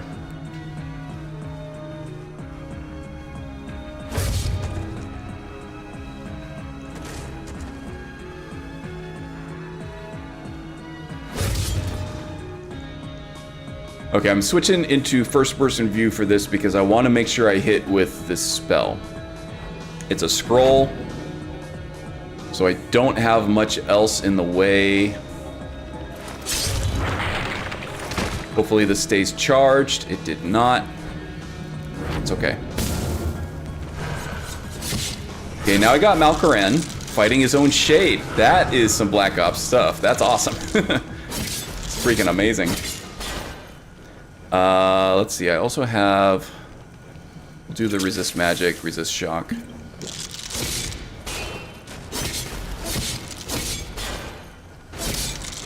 Okay, we gotta stay on top of our stamina here. That's depleting quite a bit. Doesn't seem to know what to do against his own spirit. Okay, well, that went a lot better. I feel like he was either kind of stun-locked by something. The defiler is defeated. Take Dawnbreaker from its pedestal. Making ground fight. That's some CIA stuff while you harass him from the side. Absolutely. I feel like those are some Imperial strats being adopted by the Stormcloaks here. Okay, let's we're not gonna have an opportunity to get back here, so let's take all the good stuff. Necromancer hood might, yeah, I don't need any of this. It's not very valuable. It looks really cool.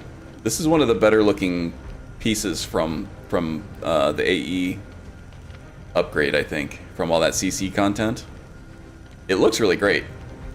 Unfortunately, it's not very valuable. Not useful to us because it's not light armor.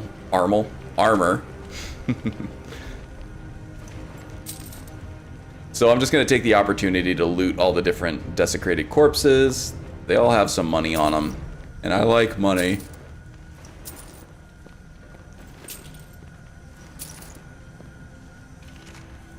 Ring of Confusion. Actually, that I don't have a ring right now, and I'm not going to be using Cursed Rune, but it does give a nice little boost to magicka and health, so that is always useful, especially early on in the game, right?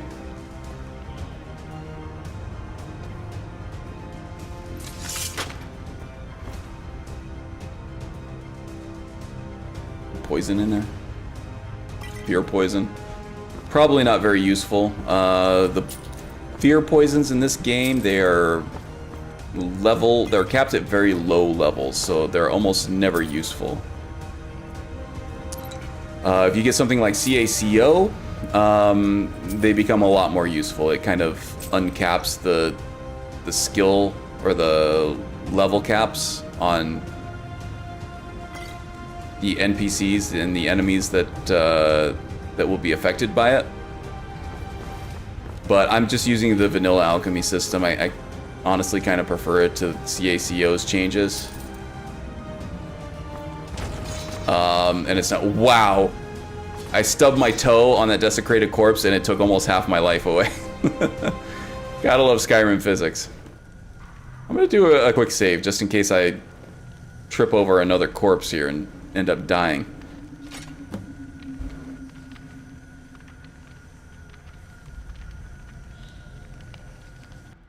Now I can install a puppet Malkaron. Yeah, they'll take it full circle with the CIA there, for sure. Malkaron is vanquished. Skyrim's dead shall remain at rest. This is as it should be. This is because that monster was really tasty. I'm thinking of my caffeine quota. You shall be its herald. Considering having another one. It's already 6 p.m. and I don't need that much caffeine. Take the mighty Dawnbreaker, and with it purge corruption from the dark corners of the world. Wield it in my name, that my influence may grow.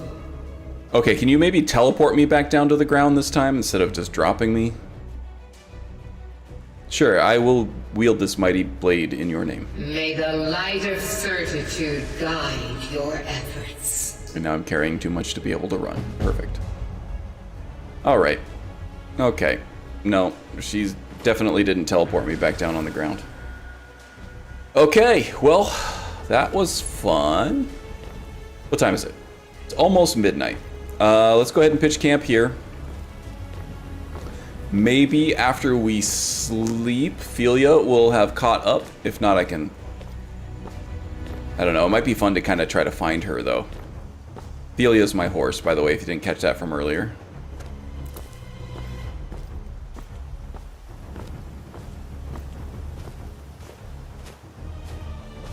Trying to find some flat ground to pitch camp at. Vigilant is late for his midnight mass or something. I don't know. Alright, we're getting tired. I actually don't think I have a woodcutting axe, do I? I can't even make a fire. But that's okay, I'm not running Frostfall. All I really need is the camp that I have, and that should be good for what I need right now. Oh no, I think I left the camping supplies on my horse. Alright, so yeah, I do actually need to call her.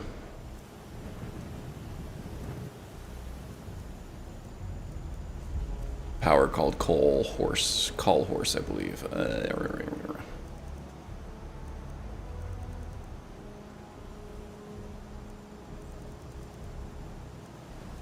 Horse call, here we go. Honk. Alright, let's get you away from our campsite here a little bit. I like the word walls because they're nice and flat. They also shield you from the wind, at least on one side. Not the wind with a Y, but the wind with an I. Oh, maybe I didn't have it. I know that I created some. Oh, I bet my camping supplies are with the Vigilant Bear. Alright, we're gonna have to go stay at the Four Shields, I think. No way around it.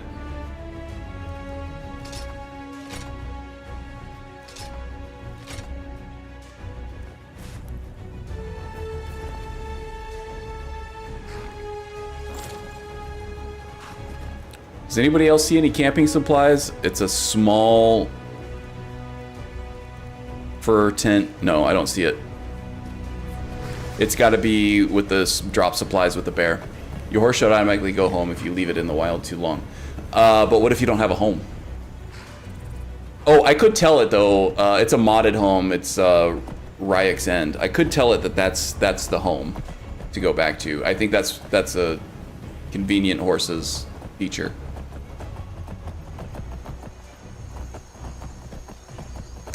That's all right. I mean, I try not to use inns with the outdoorsman hunter. Who said that? Somebody yelling at me? Ooh, now we got saber cats. Hopefully those don't turn on me.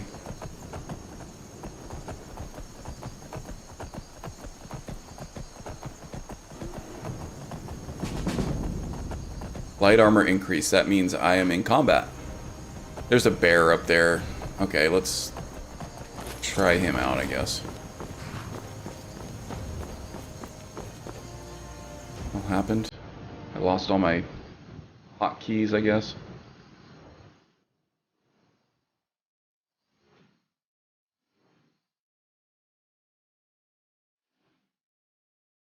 Where's my dagger?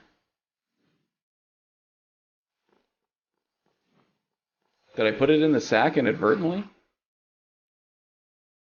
No. I lost my dagger. It's just completely gone.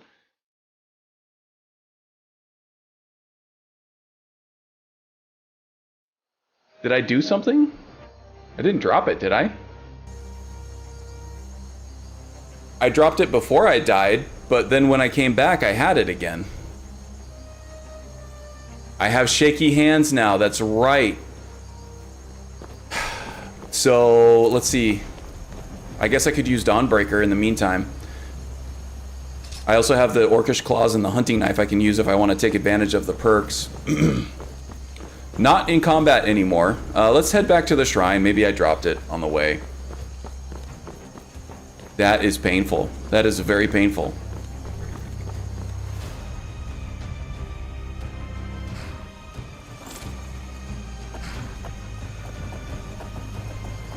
Let's keep our eyes on the ground. This is going to be really tough to find a dagger on the road. On the ground. It is almost impossible to find things on the ground anyway. You guys gonna help me with this bear up here? Or are you gonna side with the bear?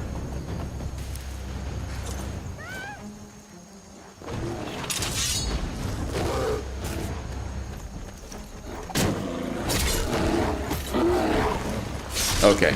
Saber cats were helping me. That was a good thing.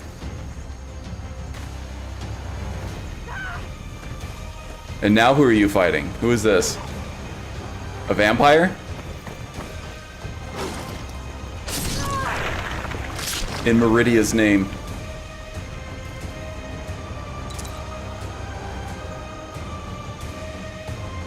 %, less damage from power attacks and banished. I don't know.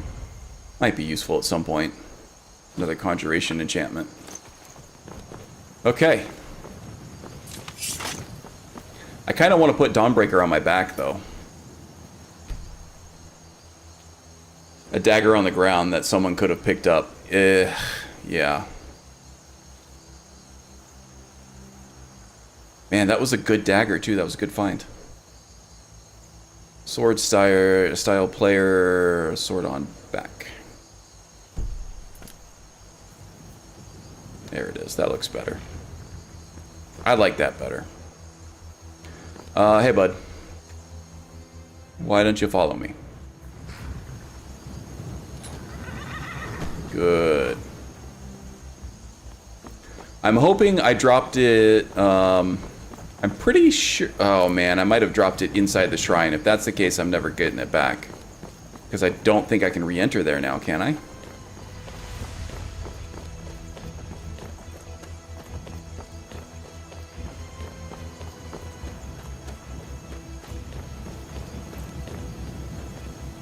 Oh, I can't get back in, it looks like. Okay, well, let's check the terrain out first. I did spend some time within that word wall area. Did spend some time right here at the shrine itself. At the end of the day, that wasn't a very valuable piece, but it did do a lot of damage.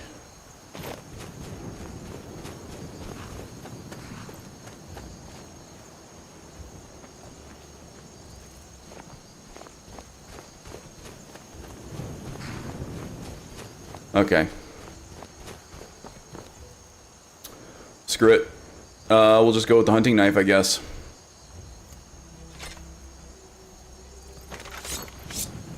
Oh, I do want to keep Dawnbreaker on my back, though, permanently, so let's do this.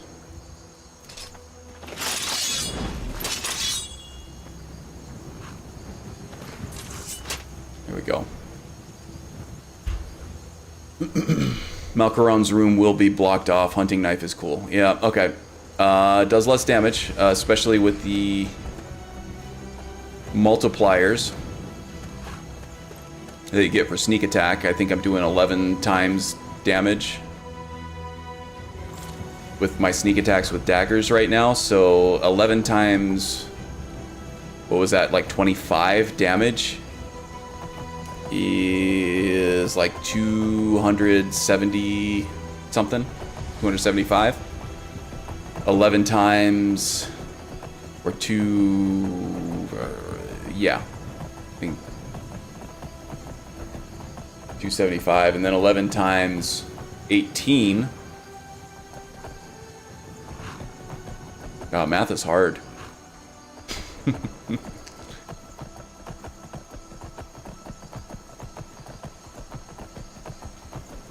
I'm doing a calculator. I gotta know. I gotta know.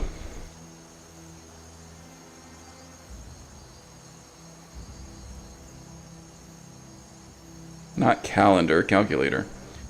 25 times 11 is 275. I had that one right.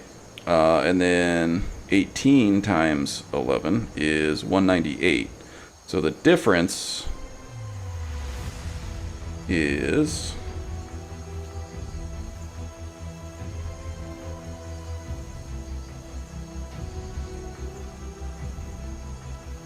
77 damage on each sneak attack. So that does hurt. That's not nothing. But, you know, if I'm leveling up fast, I should find another decent dagger fairly soonish, I think.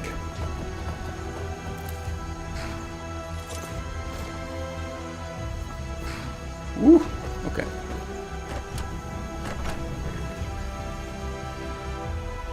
Man, we passed out in the rift and we ended up all the way in Hafengar. That's crazy. Got warm food, warm drinks, and warm beds. This does seem kind of like Fate is the a name. fated I'll keep the inn. encounter, though, right? We had just found Meridia's beacon. Sure thing. It's yours for a day. And we're talking about how, yes, we Yes. will heed the voices in our head with this character quite a bit. I understand. But we had some other things to do first, and the game was basically telling me, no, you are going to do Meridia's questline right now. So, why not? Let's do it. Need to get some good sleep here. I really don't like the shaky hands business. Alright, we have some trolls coming up here. I think Dawnbreaker will actually be great against the trolls. In fact, let's actually set up a hotkey for this so we can switch back to it if need be at a moment's notice. So for the frost trolls and Labyrinthian, I'm going to try to avoid them if all possible. If not, then we have Dawnbreaker with the lasting fire effect on it. We could try to get a sneak attack in with the dagger, switch to Dawnbreaker, and finish them off with the flame damage. Larry James, what's up, buddy? Hope you're having a good weekend. Glad you made it on sort of like short notice, late stream this time. I kind of like this slot though. Kind of nice. I don't want to step on anybody's toes if somebody usually streams at this time. But it's nice not having to get up and have to worry about filling my belly or anything, either midstream or before. Let's see. What am I doing here? Let's eat. Probably a little hungry. No, we're not hungry at all. How about that?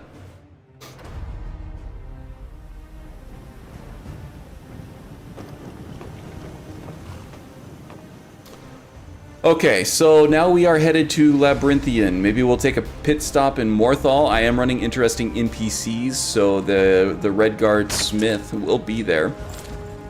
Maybe we can check for another dagger while we're there. Right now I don't think anything. The Orcish Claws count as daggers. Those are only doing 18 damage. The Hunting Knives are also only doing 18 damage. There's nothing any better.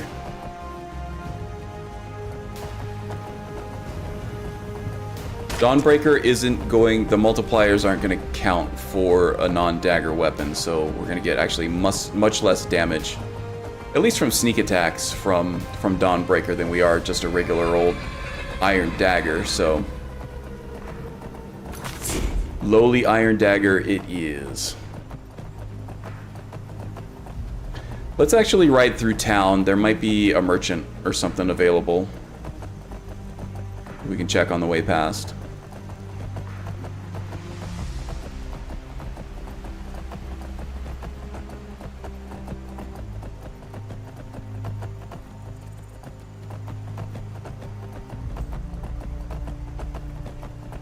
How often does losing that weapon happen? Trembling hands. Your hands won't stop shaking. You may inadvertently drop your weapon in the heat of battle.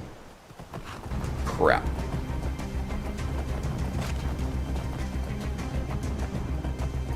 Probably happened during that bear fight, and it's probably stuck in some foliage somewhere. I'll never see it again. I think there is a smith down there. Let's try that.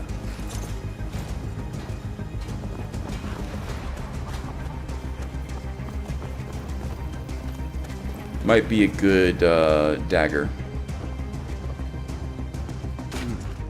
Blades, helmets. This town is part of Cutting Room Floor, I believe. Added back in from cut content. Wow, no daggers? Really? You have not a single dagger. Pain in my ass. Rogan.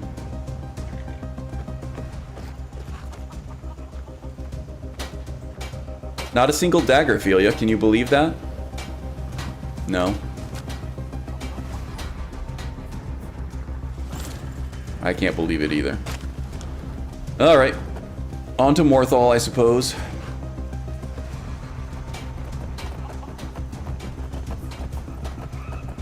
We'll check Morthal when we get there. Maybe, I think his name's like Al Hassan or something like that. Maybe he has a better dagger than what we're wielding. We have a pretty good amount of gold. Not hurting for septums, that's for sure. There are going to be some skeletons out here outside of Fort, I don't remember. Ooh, Miko? We could use a good hunting dog by our side, I think, right? At least until we can find him a better home. He'll be a good companion to have against those frost trolls in Labyrinthian too. At least he'll run some interference.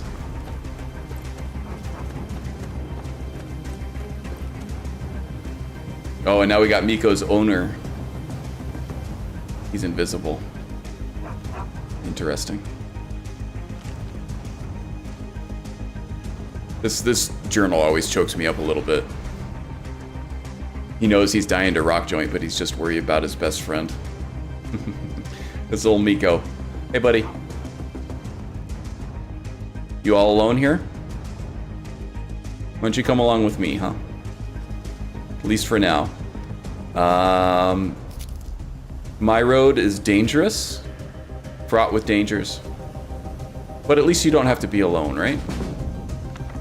Take the speech increase, no problem. These veggies are all pretty fresh, too. We'll take those. Actually, we'll take the tomatoes, too. Those are good for vegetable soup.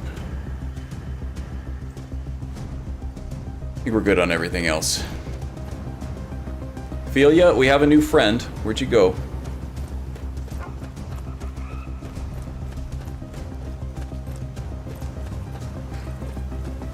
I hear you. I don't see you. There you are. Ophelia Miko? Miko-philia. Miko-philia sounds like some kind of weird kink, doesn't it?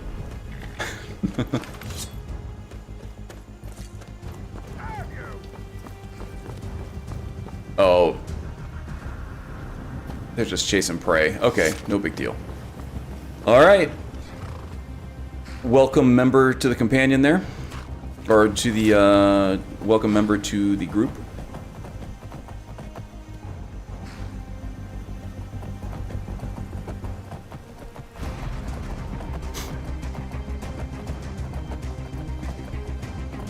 Wow, it's already been like 2 hours. This stream is just flying by. It's crazy, right?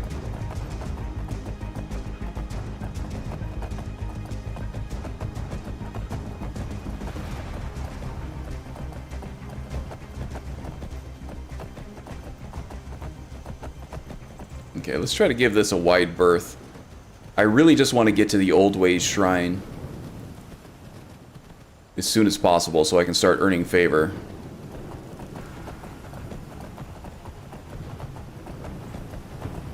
You still with me, Miko? Or did you fight the skeletons? You went and chased those bones over there, I guess, huh? No, he's good. He's good. He's a good boy.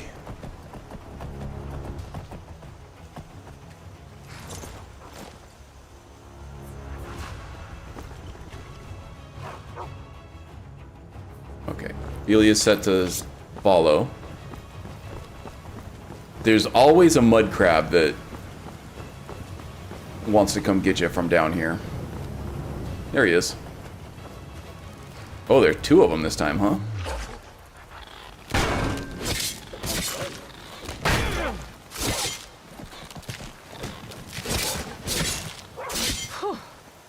Now we got some mud crabs to fight for us.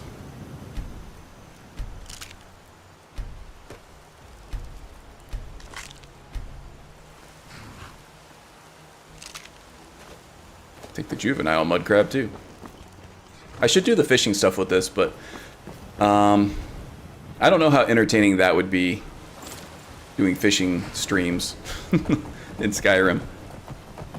It's already gotten to the point through several playthroughs now where it becomes really tedious. There are some really good unique items that you can get from that mod, but yeah, you have to do a lot of fishing, unless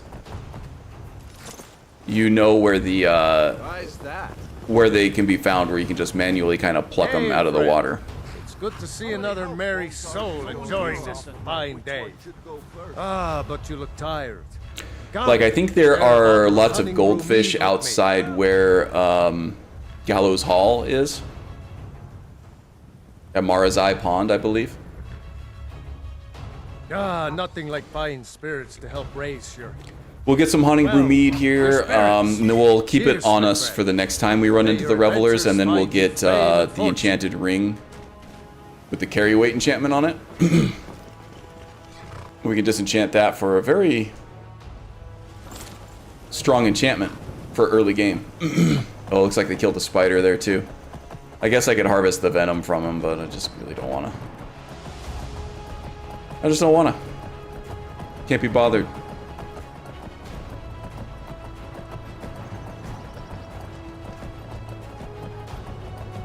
Okay, here's the Morthal stop. Try not to do a whole lot of carriage rides with this character too. I kind of like the idea of organically running into things and letting this character interpret them in shamanistic ways as like signs, omens, messages from the gods, etc. Please, enough already. I have told Ygritte of your concerns. Still a pretty cool look even now. Everything's kind of fitting together well, not a whole lot of clipping. Morthal has enough problems as it is. Kind of like the blue hood. It's no use. Kind of Stormcloak-esque, even with like the raggedy fur armor. I like it. I like it a lot.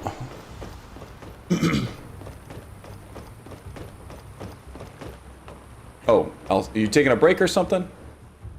Authentic goods crafted by a blacksmith of Hammerfell. You gonna work in all that mail? That looks very uncomfortable. Okay, do you have any daggers? No daggers here either. My goodness. You guys wouldn't know a real weapon if it came up and stabbed you in the wiener.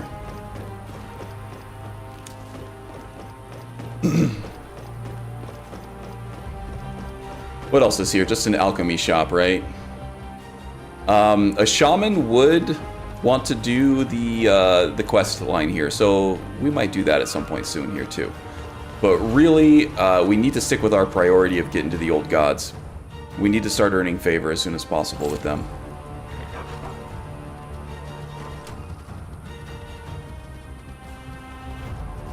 So that is what we will do. Being like a spirit realm shaman, I think anything with a ghost in it is a good quest to do. This one can actually take good advantage of... Oh, we got spiders here too. They're coming after us.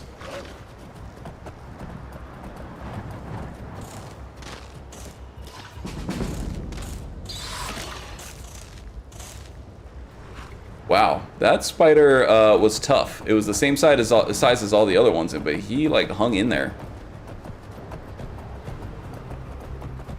Outmatched 4-1 and really kind of made it a tough fight.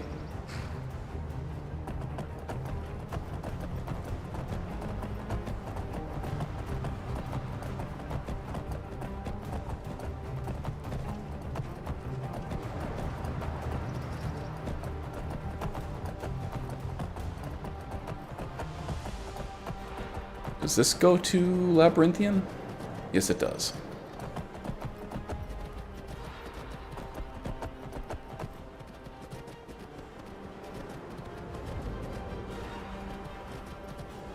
Okay, Philia. Miko is essential in your list, right? I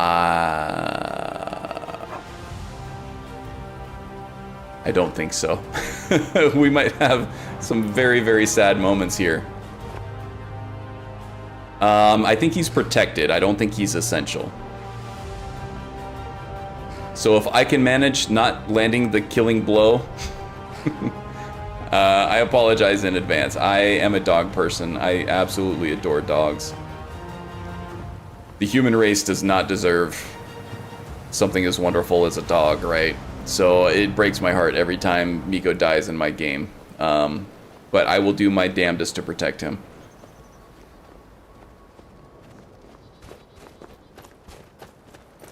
In fact, I might have him stay down here. Philia as well. Hey, Miko. Why don't you wait here, okay, bud? Wasn't working. Here you go. Miko will wait here for you forever. Philia, why don't you wait here for me, okay? That's a good girl. There you go, Monica. Now neither one of us has to be depressed for the rest of the weekend. These are frost trolls too, so this is going to be some serious business coming up here.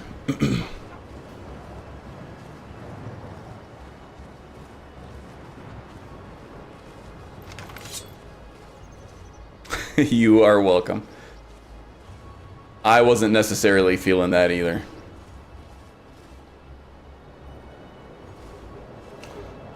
You know, desperate times call for desperate measures here. I think I am going to use Phantom Shroud.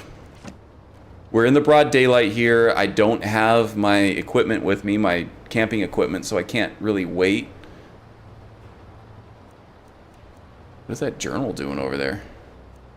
Did I just drop that thing on the ground? I don't feel like I did that on purpose. Maybe I did. Oh, I keep forgetting about this slide tackle I have going too. That might be helpful. Alright, illusion. We're not an illusion mage, but we will do some shamanistic stuff. I don't need clairvoyance, but I have it if I need it. Hajvar's journal? I think I did drop that on accident. Okay.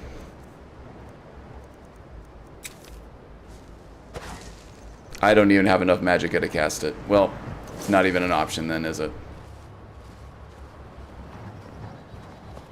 feel like trolls are cumbersome. They probably aren't going to have the greatest perception.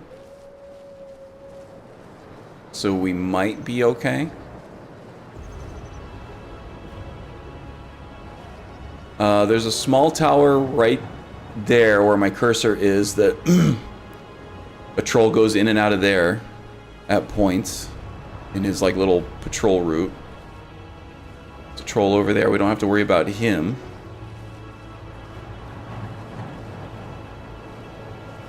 There usually is a troll that goes in and out of that door there, and I want to avoid him. So I'm gonna give him a wider berth. Yeah, there he is. He just came out. Okay, he's turned his back. We're free to proceed.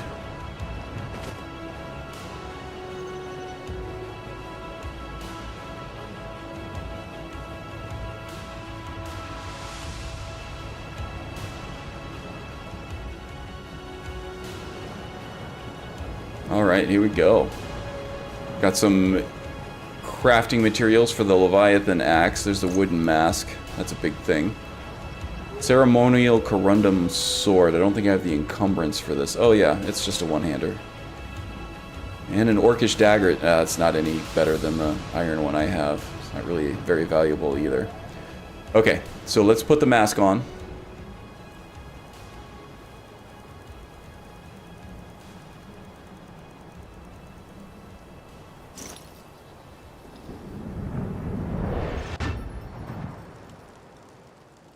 And we'll be able to take on the old ways as our deity. I think it's this shrine right here. Activate Shrine of the Old Ways. Okay, here we go. Follow the animal gods. The animal gods represent the original religion of Skyrim preached by the fearsome dragon priests. A follower assumes the power of an animal god through prayer. Tenets. Slay people who stand in your way, absorb dragon souls, assume our powers through prayer. Nords are most deserving of our favor. Yes, we will accept the old ways here. Jimmy VHS, what's up, buddy? Welcome, welcome. An empty boss chest. Anything else in here I can loot? Does not appear to be. Okay.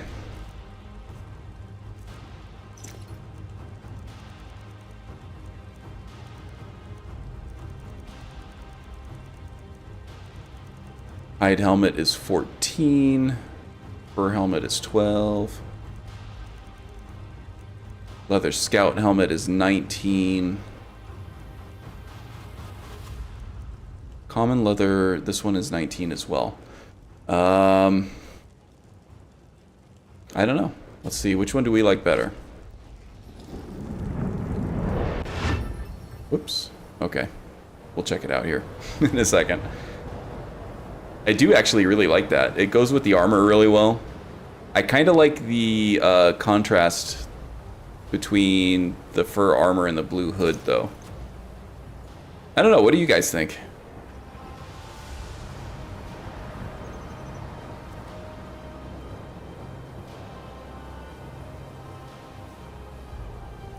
Let's do a poll on it, shall we?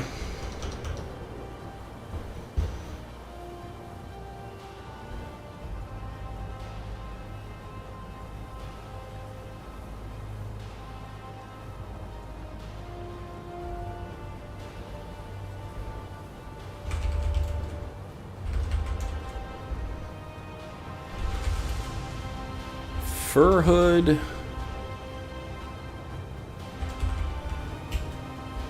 or the blue scout hood.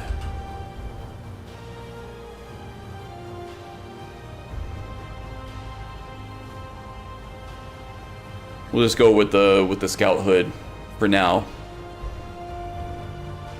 Ooh, we already got 100% for the fur hood, huh? Okay. We'll give that a few minutes to percolate. Ooh, 50-50 now, huh? Okay, so we got what we came for. Let's see if we can make a clean escape back to our animal friends here. And then we may as well head through Dawnstar, I guess. Check their smith there for some better daggers before we head back to same road again. Actually, maybe we'll stop at Windhelm first, and then we'll hit the Vigilant Bear on our way to Riften from Windhelm. Okay, that sounds like a good plan. Make it so. Can we see them again? Absolutely. Let's take a look here. This is the leather scout helmet. This is the blue scout hood that I think I got up there. This is the one I've been using. We'll give him some time to... Actually, let's do a TFC on this too.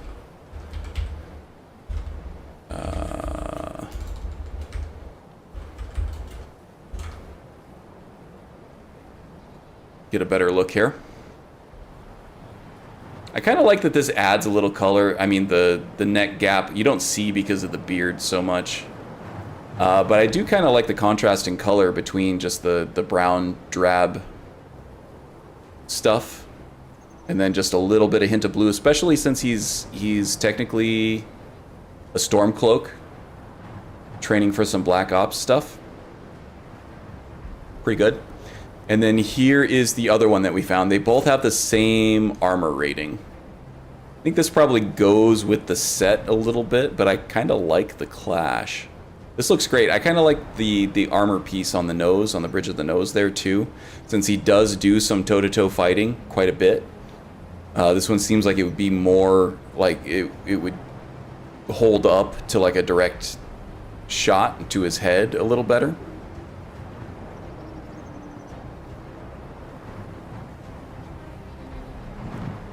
We're also trying not to out ourselves as a Stormcloak as well. So we don't want to be too obvious, but I think just a blue hood isn't too obvious. Now I want to change my vote to blue. Can you change your vote? Is that something you can do?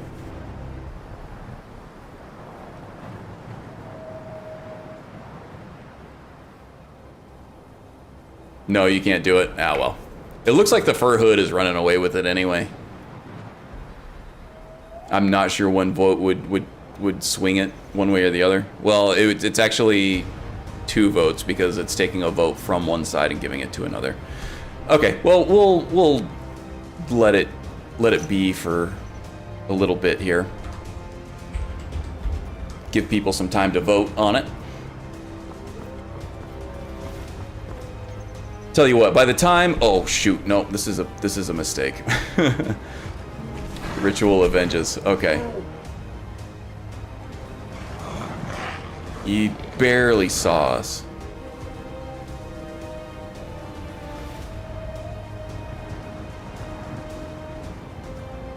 The ritual sleeps. Okay, good.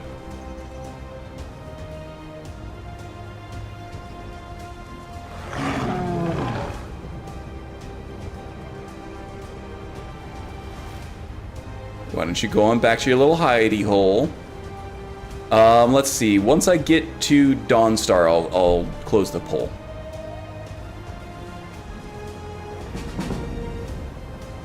Nope. Now I'm fully discovered. I don't know how that happened.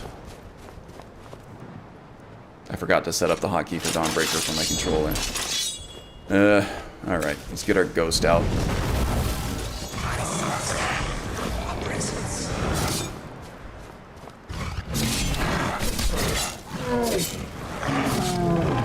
Such an abrupt end to our game.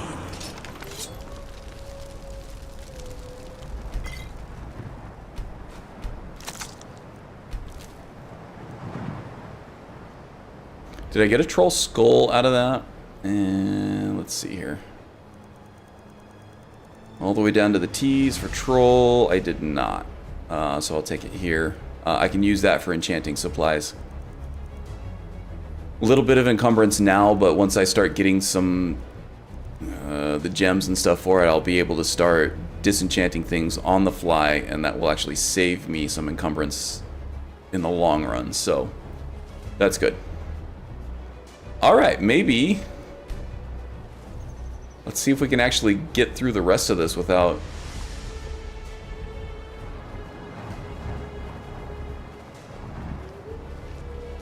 becoming detected again.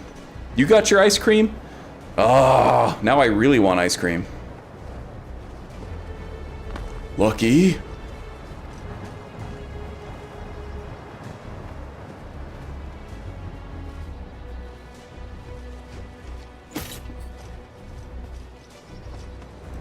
I like chocolate ice cream. I prefer vanilla ice cream with chocolate toppings, though. That's my jam. Good swirl, too. I like a good chocolate vanilla swirl.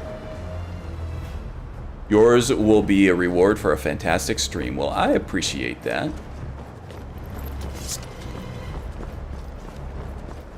Monica's ice cream was chocolate. Yeah, she had some in the freezer already. She said her name was on it, but I kind of have doubts as to whether or not she actually wrote her name on it. Maybe she did.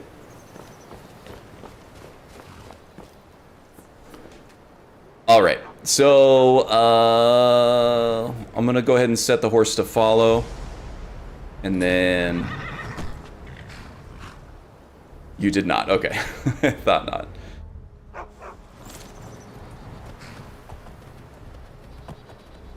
It's just what's left of the pint. I should actually, when I go to the store and I buy ice cream, I should only get the pints, because if I buy, they used to come in gallons, they don't anymore. They look the same as the gallon, but they are significantly smaller these days. I used to buy the big cartons. Oh, we got an assassin. Okay. Let's try to get some distance. We should be faster. Ritual of Venges. I wonder what kind of spirit we got from... Oh, a troll. Okay. Miko, you okay, bud?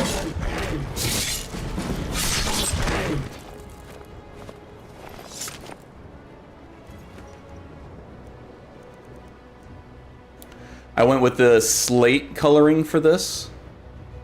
I think this looks really cool. This is the Dark Brotherhood Replacer armor. I think the standard version of it comes in like a maroon, kind of purplish pink color. So it's like the black, or it's like brown leather with like the purplish maroonish like cloth. You also have like a red that looks more Dark Brotherhood-ish. And you also have the option of the sleet, which is kind of like a grayish, bluish, grayish, greenish type thing.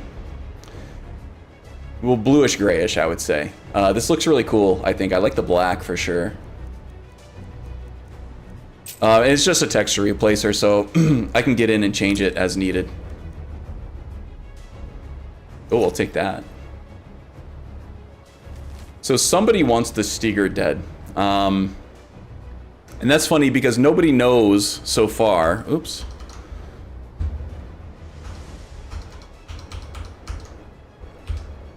Who the Stigr is, or what his true, where his true loyalties lie. So this could be someone from the Stormcloaks who don't like anybody born under the sign of the Shadow. That just thinks that the Stigr is creepy, doesn't like him, wants him dead.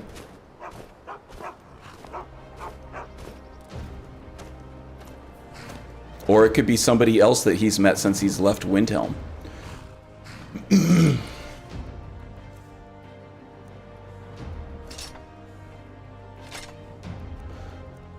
There was a Vigilant that we saw that as soon as... Remember when we were trying to camp out at the word wall? We saw that one lone Vigilant who was walking until he saw us, then he started running. Maybe he saw that we were wielding Dawnbreaker. Oh, we got Eminent Smithing? I don't even remember where I got this, but this is a very valuable enchantment to have. Freaking awesome. Alright. Didn't even realize I picked that up anywhere. Nice. Maybe the Vigilant asked the Dark Brotherhood to kill me, but that doesn't seem very Vigilant-ish, right? I feel like one Vigilant would have gone and found his buddies and then came to gang up on me, being a Daedra worshiper with Dawnbreaker here. Plus Sithis is just a Daedra anyway, right? No, Sithis is not a Daedra. He's just another entity. So maybe Sendar is okay with Sithis and Sithis worship. Yeah. If I buy the carton, I'll eat 8. Yeah, that's what I was going to say, Monica. I kind of sidetracked myself, is that I need to start buying the smaller ones, because if I buy the whole carton, I end up eating the whole thing. Like, my body never tells me when to stop eating ice cream. And ever since the the message to my brain that my stomach is full of ice cream. It just always wants more ice cream. So I think just making sure that you have a limited supply to start off with is a good bet. Now this can turn into an ambush. I think once you start rooting around in the supplies from the carriage, that's when the bandits come and ambush you for it. Or maybe they just do it.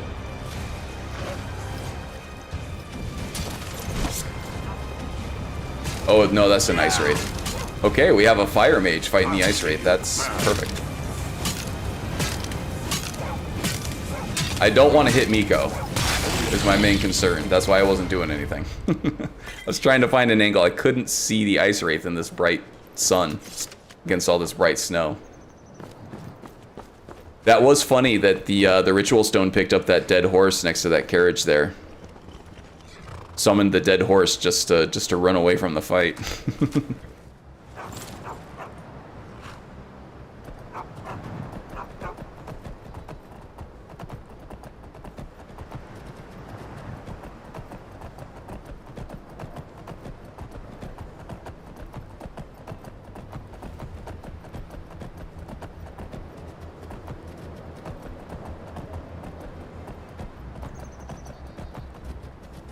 Okay, we got some dwarven ruins coming up here.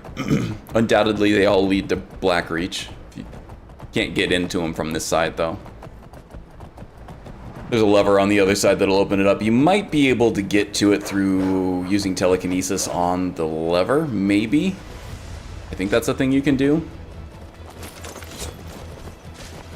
But beyond that, I think it is impossible to get into those doors.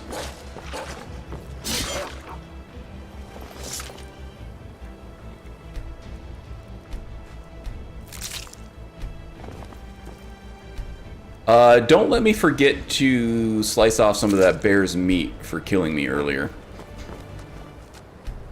Now, when we catch up to that bear, he will be stronger. He will be given buffs. We'll make him harder to defeat the second time around. He honestly shouldn't have been that hard to beat the first time around. I just wasn't ready. I wasn't, for whatever reason, he didn't do the quick dismount off of his horse. So he did the slow dismount, and I had to get ready. I also didn't have any spirits to come help out. I think if I were ready for the fight, I would have had an Undying Ghost out. And just been a little bit more prepared, I think. And honestly, after we kill this bear, I'll probably turn off Shadow of Skyrim for now. I would like to do a series focused on Shadow of Skyrim, because there are some strategies and tactics and stuff that you can take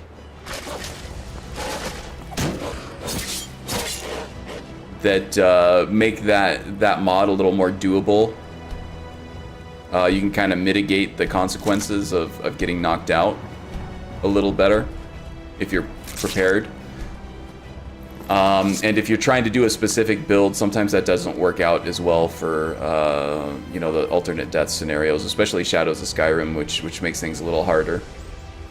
It's a little harsher, it's a little more unforgiving.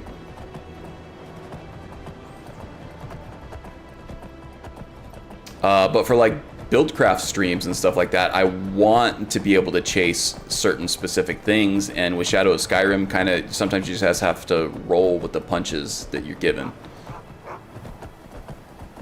He was a hairy bear, he was a scary bear. And soon there will nary be a bear, because we're about to wipe him out and eat him.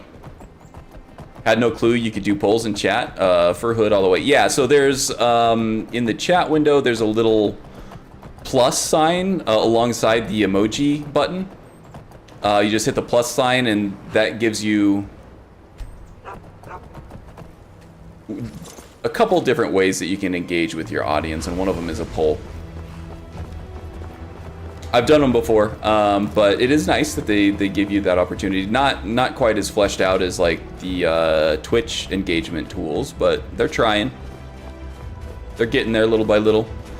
The thing is, YouTube is trying to be TikTok and Reels and YouTube and Twitch and every other social media platform at the same time. So everything that's not their core bread and butter of just, you know, uploaded videos is going to be watered down a little bit, at least until they catch up. Do we have any daggers? We do have a couple daggers, and they're both terrible. They're just the steel hunting knives. That's awful. There's not a single dagger at any of these vendors.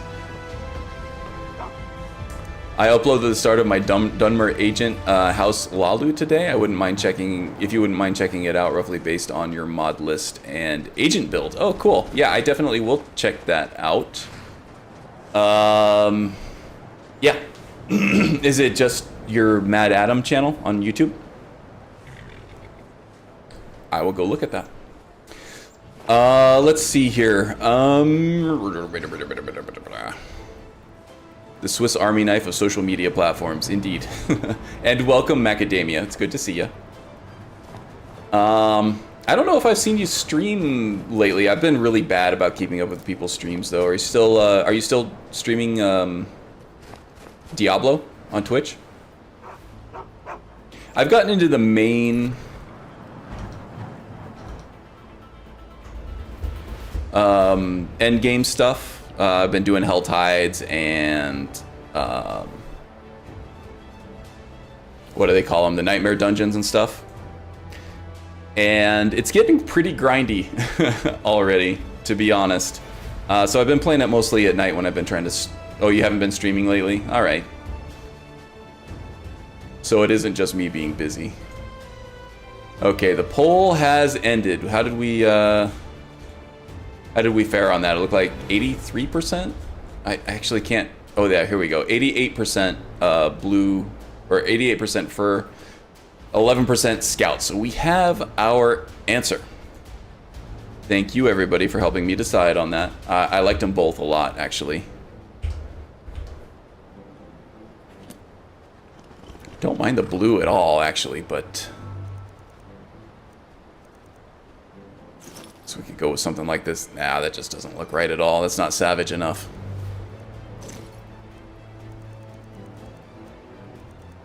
Where's that scout? Leather scout helmet. There we go. That looks pretty cool. I'm not gonna lie. I think that looks pretty badass. Excellent.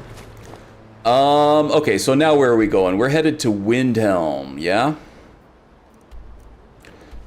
So we're gonna check out Yora, who is the priestess of Talos there. Did I not already hit her up for shaman spells? I think I did, I just didn't really have enough money. We have Eye of the Allmaker, which is nice for scouting.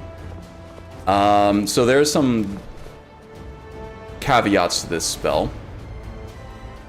This is a novice level shaman spell from Triumvirate. Let's see here. Where is it? Eye of the Allmaker. So, say you're sneaking and you are staying hidden behind something here. You can cast all of the Eye of the Allmaker, and it will sort of transfer your vision up way on top of you over here. You can actually see me right there, just under and to the left of the reticle on the middle of the screen, and Miko right behind me, wagging his tail. You can only look up and down for some reason. The camera is locked left to right. This would be way more valuable if you could look side to side, but you can't.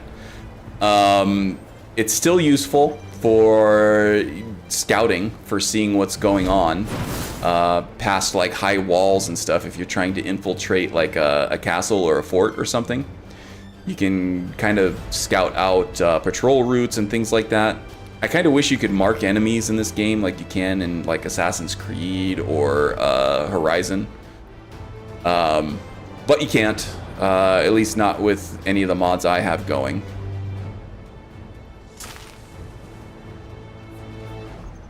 But still useful, especially if you are going to be a scout for the Stormcloaks. That could be very useful if you're kind of running intelligence for a detachment of Stormcloak soldiers, you know.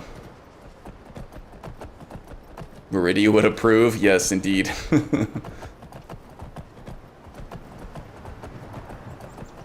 I like it too. Assassin's Creed meets Skyrim. There you go. Yeah, instead of just following or warging into your bird and getting that bird's eye view of everything, you can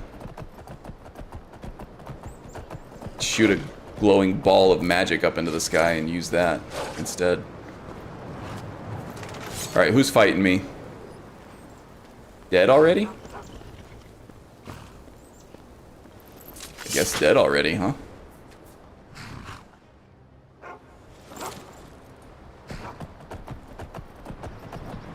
Do a quick save. I feel like it's been a little while. Okay, there's another couple wolves up there.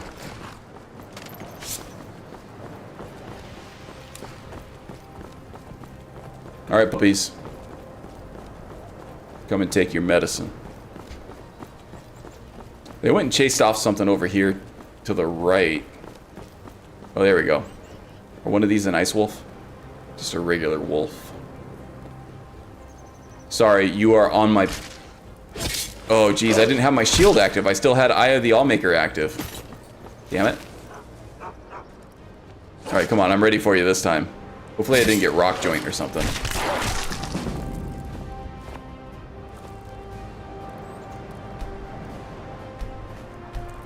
I'm gonna get over encumbered here. To just keep loading up Philia. Crafting materials. Okay, what do we have going on over here? Another wolf. Okay, you know what? If you're not going to fight me... Oh, Miko took the opportunity. Miko doesn't like wolves, apparently. I wasn't gonna press the issue if the wolf didn't want to fight, but Miko was not having it. Your enemies should not die until you decree that they shall. The disrespect, indeed. Alright. What's in the sack?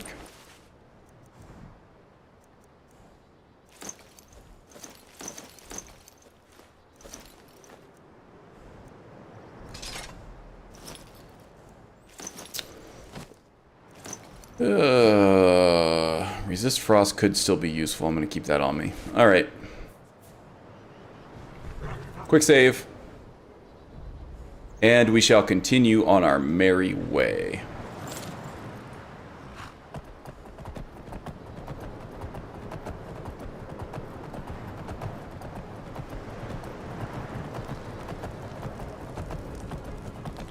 And we have some training to do with Philia too. I like being able to sprint more with the horse than anything else. I think because they give you damage output, health pools. Oh, there's a thief. This should be fun.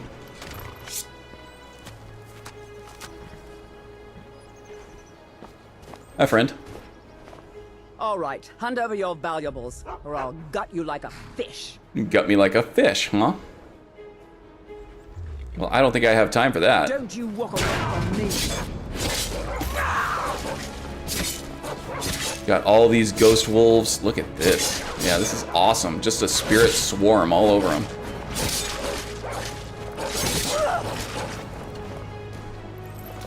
So cool. And now we have the thief to help us out. The red garb coif is nice, but not the not our style, not the Stigr's style. Same with the elven stuff. Leave that fancy elven stuff to the elves. Am I right? Stumbled over that a little bit, but I think I got it right. Or was that leave the clunky orcish stuff to the orcs? I don't know. Cool armor. I like the texture replacer on it. This old school Emedian born. And it looks like it's better than my current armor, but again, not my style as a Stormcloak assassin.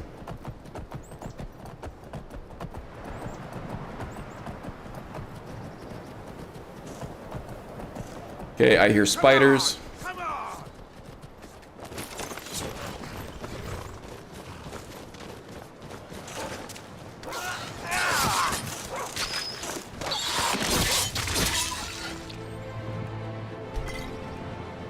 Gotta be careful with the harvesting venom from the spiders here, because it can spill out and get on your hands, and then you'll take a hefty dose of poison from that.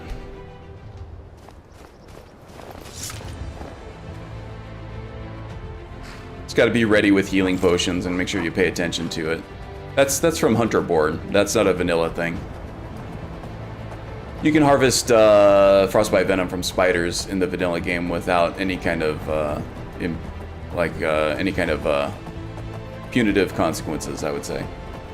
You can just do it. Alright, I kind of want to avoid the bandits here. Really want to get to Windhelm. We're going to give them a wide berth over here. Looks like we have more space to the right than we do the left. We should avoid their ire from here. Oh, look, it looks like the Hall of the Vigilance over here is alive and kicking. It's rare that I actually get to see this up and running in one place. Oh no, it's already been torched. It has already been torched.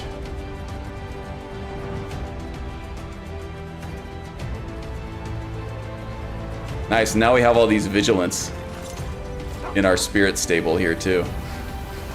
You had it right at first.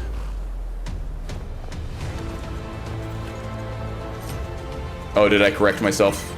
And ended up just incorrecting myself. Chainmail bracers. Kinda valuable, I can sell these off.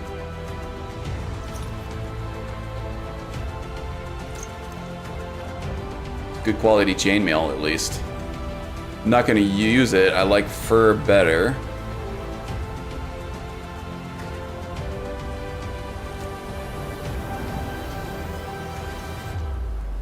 But I can sell it.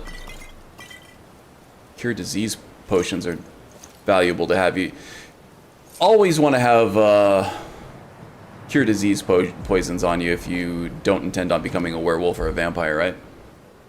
Had they only listened to Ezron. Yes, indeed. Something about Keeper Carset. Oh yeah, letter to Keeper Carset. I think the version of Novus that I'm running has the Carset follower mod installed, and it has a little quest attached to it. I've never actually done it. Maybe I could do it with this character. Well, it's in my quest journal now, so charge skewer, nice. So maybe I will feel compelled to do it with this character at some point.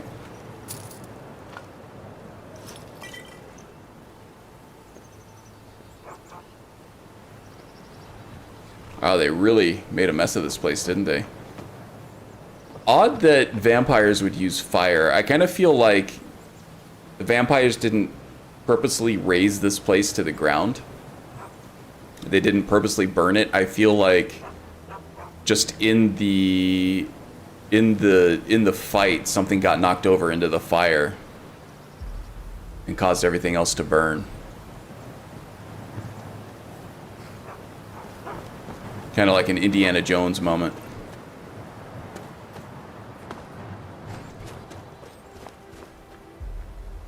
Ben Bradley, what's up, buddy? Hope you're doing well. Hope you're having a good start to the weekend.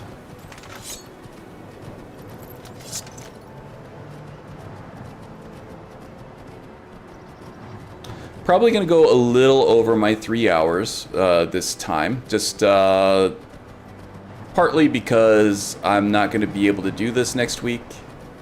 I'll be out of town. And also because I have not hit all the goals that I want to hit with this stream. A radical, borderline obsessive hatred of vampires couldn't possibly lead to bad things. I know, right?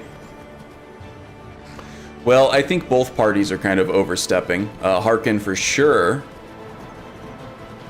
is overstepping his bounds. It's like, I feel like the Volkihar clan could have lasted basically forever. Oh my god, I really backtracked, didn't I? I backtracked so hard. Okay. Went in a big circle there somehow. I'm channeling my inner wind. Which sounds like a really fancy way to say I farted. But I didn't. Of course, you would never know. I could have farted and said I didn't, and you would never know. Although you're probably just assuming that I'm farting the whole time and you just can't hear it. So, me saying that I didn't fart probably just sounds really sus.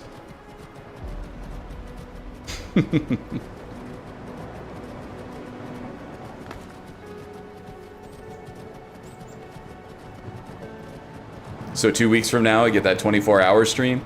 Oh, I wish I could stream for 24 hours. I don't think I could physically do it, honestly. Oh my god. Okay, so I did get too close. Now we're fighting bandits. We're fighting a fortress full of bandits. How about that?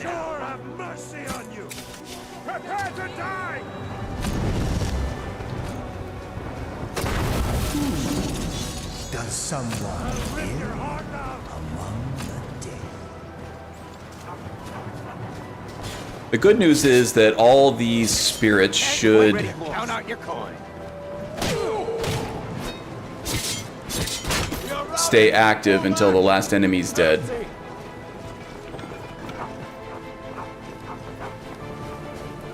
So we should be quite the force until this is all over.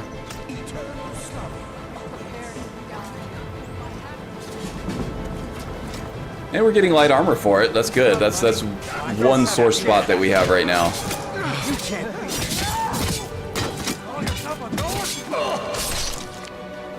Stab and a slice. Why just stab when you can also slice? And we're collecting all the spirits of these dead bandits here too, which is extremely valuable. Let's see if I can drop in on the flank here. Well done. I don't know where I'd be without you. Didn't even need to. Who said that? Well, sure thing, Mr. Vigilant of Stendarr. Who else is trying to kill us?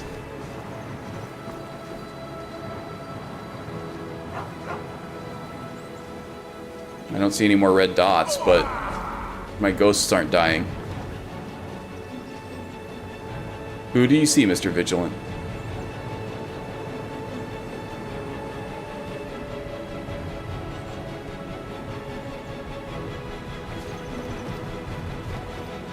The mercy of Stendarr does not extend to Daedra worshippers.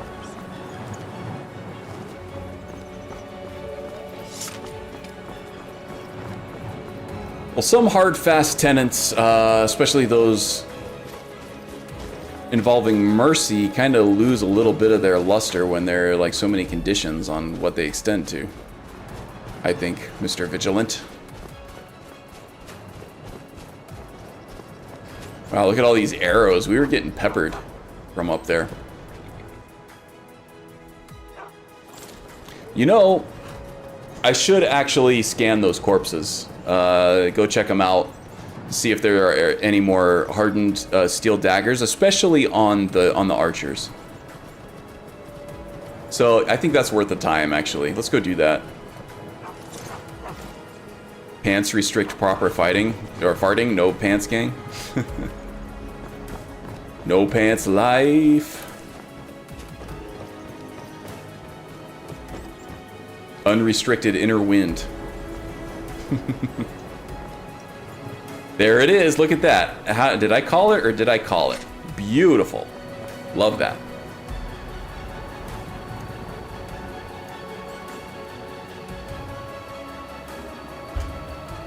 There it is. Maybe another one as a backup too, because I do have these shaky hands and I might drop that at any moment. No, just a regular hunting knife. It's fine, it's light enough. Anyone else over here? That'd be funny if my shaky hands dropped Dawnbreaker, just this priceless, unique Daedric artifact. never found it again because I dropped it in a bush somewhere and I can't find it. Oh, that would be terrible.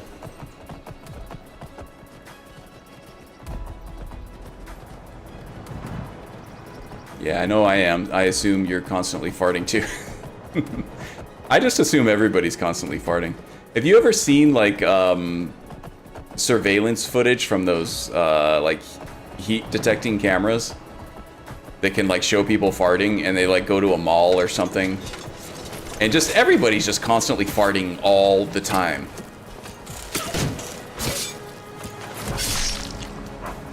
Almost looks like Miko was going after me there, but no. Miko's cool with me. What religion standing stone mod are you using? I'm using Andromeda and Winter Sun. So I'm using the Andromeda ritual stone, which is where all the like these spirits are coming from. And I'm using Winter Sun for the religion, and I have just taken at Labyrinthian the old ways. How am I doing on jewels, by the way? Oh, I got a good amount. Actually have plenty. At least to be able to summon a spirit animal at some point. Ooh, spiders. We'll make use of that against our vigilant bear Nemesis that we're going after there. Philia, where you going? Yeah, you okay now? There are a lot of ice raids over there. I don't really feel like taking them on right now. Getting a little hungry here too. How's the status on that? Mild hunger, moderate thirst. Let's take care of that now. Mud crab chowder? Hell yeah.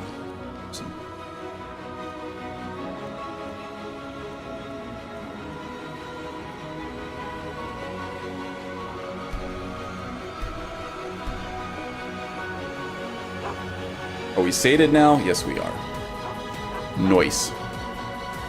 Guess I have never used the Andromeda Ritual Blessing. Yeah, at times it can be a little more trouble than it's worth, especially with animal spirits that you're binding to use for later.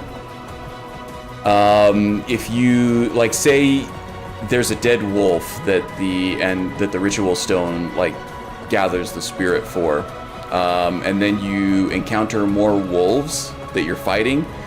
Those spirit wolves will be summoned, and they may or may not fight alongside you.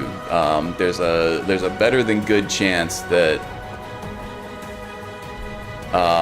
they will fight against you because they're in the same faction as the wolves that you're fighting against. And that tends to happen more with the animals, I think, than with like humans and stuff. But yeah, I stopped using it for my permadeath runs because it actually did cause one permadeath, and I kind of vowed never again would I use it. But when it does work properly and it does work well, it is extremely powerful. That sounds incredibly fun. It is actually really fun. And now that I'm not doing permadeath anymore, I feel like free to use it again, which has been nice.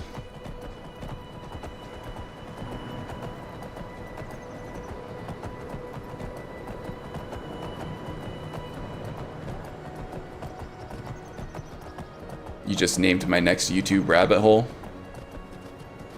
Oh, the heat vision on the farts. Yeah, that was a fun one.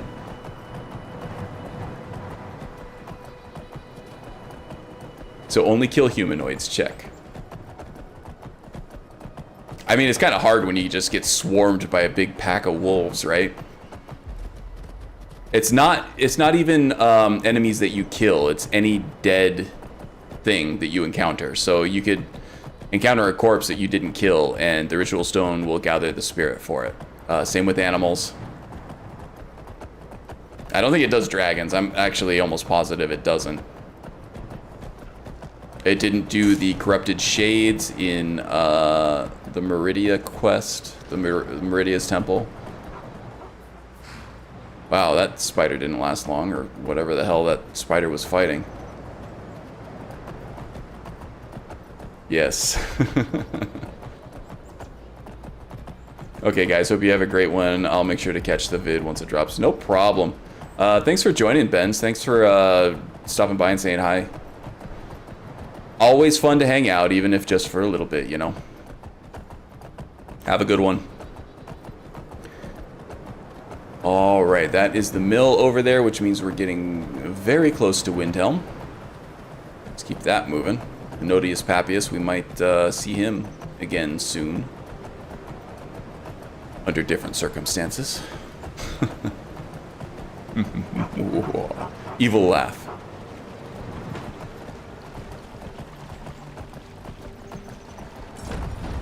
Nodius Papius always gets me thinking about other words that sound kind of like the same. So I'm always thinking like odorous pap smear for Nodius Papius.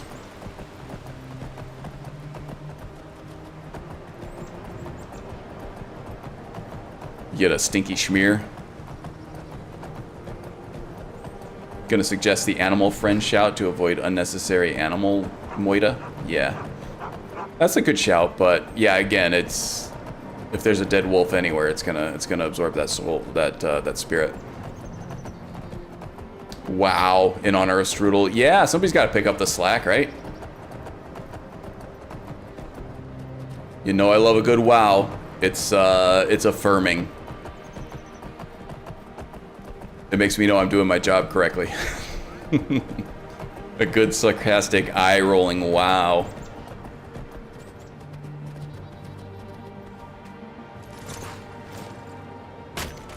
Okay, so we need two things. We need Okado's Recital to get the stave spells hooked up, and also the vision spells.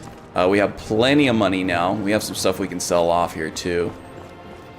So we can afford all this stuff. We're gonna auto-cast some combination of vision spells and stave spells. And I'll walk you through those here in a minute. Oh, wow. Why are we even going to a wedding at this far-flung end of the Empire anyway? A dude just comes waltzing out of Windhelm with full Imperial gear, and they're just like, cool with it? The Emperor's cousin? Private envoy, I guess, huh? Maybe he was conducting diplomatic talks or something.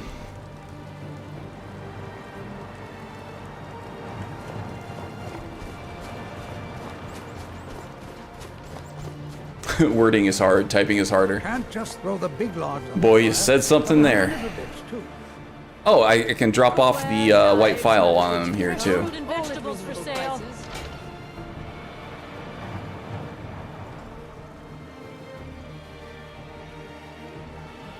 Got a pretty full stock of potions and alchemy regents. Your boss is upstairs, yeah?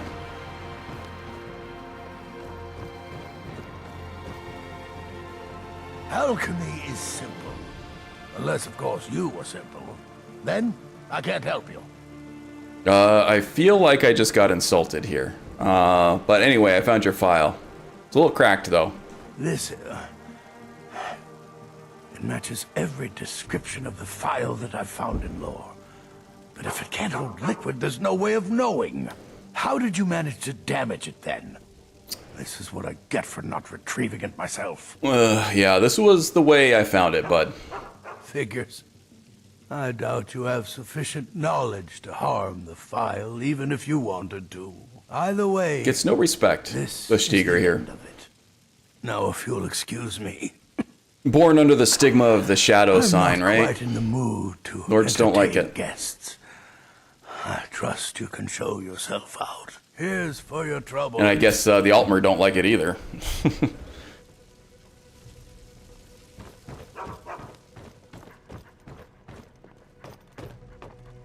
I want to thank you for your help. I know my master can be a bit short at times. We're not gonna push our luck. Yeah, sure. I was happy to help. Here. You should have this. Even though the file was damaged. He's just happy to have somebody to talk to, really. Reward. Now, if you'll pardon me. Aurelian needs a nut punch. Yeah. I can make his final days a bit less painful. I don't think Aurelian is self-aware enough to even realize that he deserves a nut punch, so... It may be cathartic for those around him, but I don't think he'll take it as a sign of a need for change or anything, sadly. And I think that is the case for most people who need a good nut punch. Blades, helmets, pretty much anything. I'll disenchant this stuff. In fact, I can use Naranya's enchanting table. I'm smelling pizza. I think my wife heated up some leftover pizza because she got hungry and couldn't wait for me to finish streaming. No, that's okay though, because I am really hungry. I am actually glad to have some ready to go when I'm done here.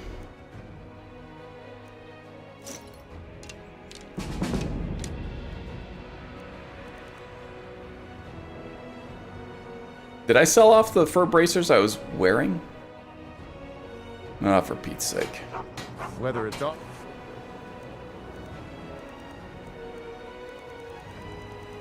where you need or a new blade, come see.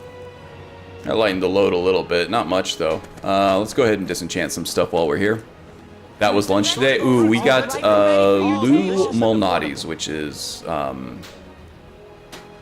we don't have that much to disenchant actually. It's Chicago style deep dish. Takes forever to cook, but it is so good.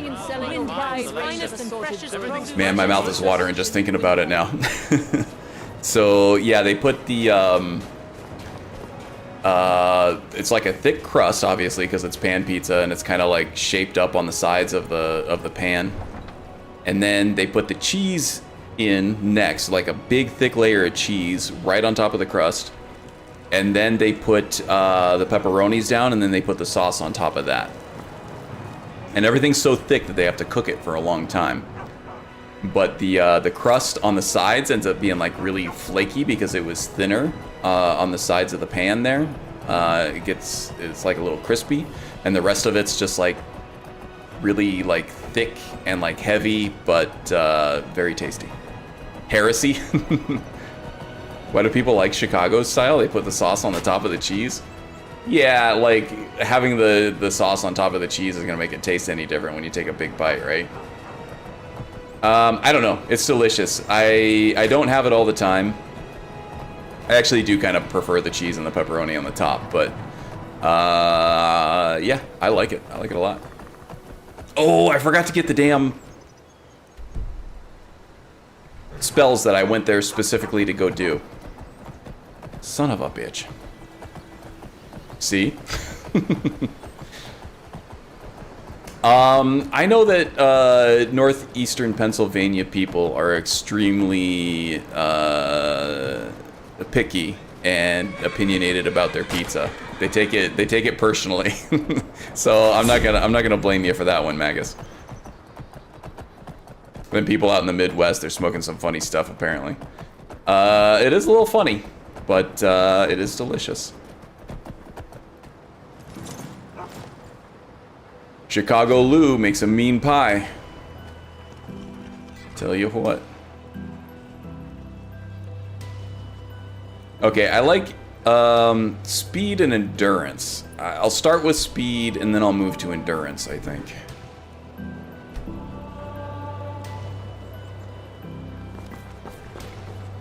Health only really makes a difference if your horse is going to be fighting a lot, and I don't like my horses to fight. I like them to run. Because we have the #1 pizza city in the country here. Oh, I see. I see how it goes. The Old Forge stuff. Well, actually, like, Old Forge is its own thing, right? Not all Scranton pizza is Old Forge pizza. But yeah, you can get like the traditional pizza, but the Old Forge stuff is really good. What am I doing here? Oh yeah, Yora and Woonfirth. Scranton does not count towards the pizza style. Is this Requiem? This is not Requiem. This is an Irem. So, Ordinator, Wildcat, Apocalypse, Triumvirate, all the good stuff. I find Irem to be better for buildcraft and Requiem to be better for gameplay balance. And I'm just all about the buildcraft. It's all viable in a Nyrim. Yora. To receive the blessing of Talos, you have only to take a look. Can I get Okado's recital from Yora here? I don't think I can. No, I cannot. Divine Pardon, Consecrated Blade. Eye of the Allmaker, that's one of them. We need Visions of Opportunity. I already have this one. I just don't have Okado's recital to hook it up to. Hey everyone, hope you're having a wonderful... Hey, you too, GG. How's it going? Hope you're doing well. Stave of Ferocity. We don't have this one yet either. We're going to take that.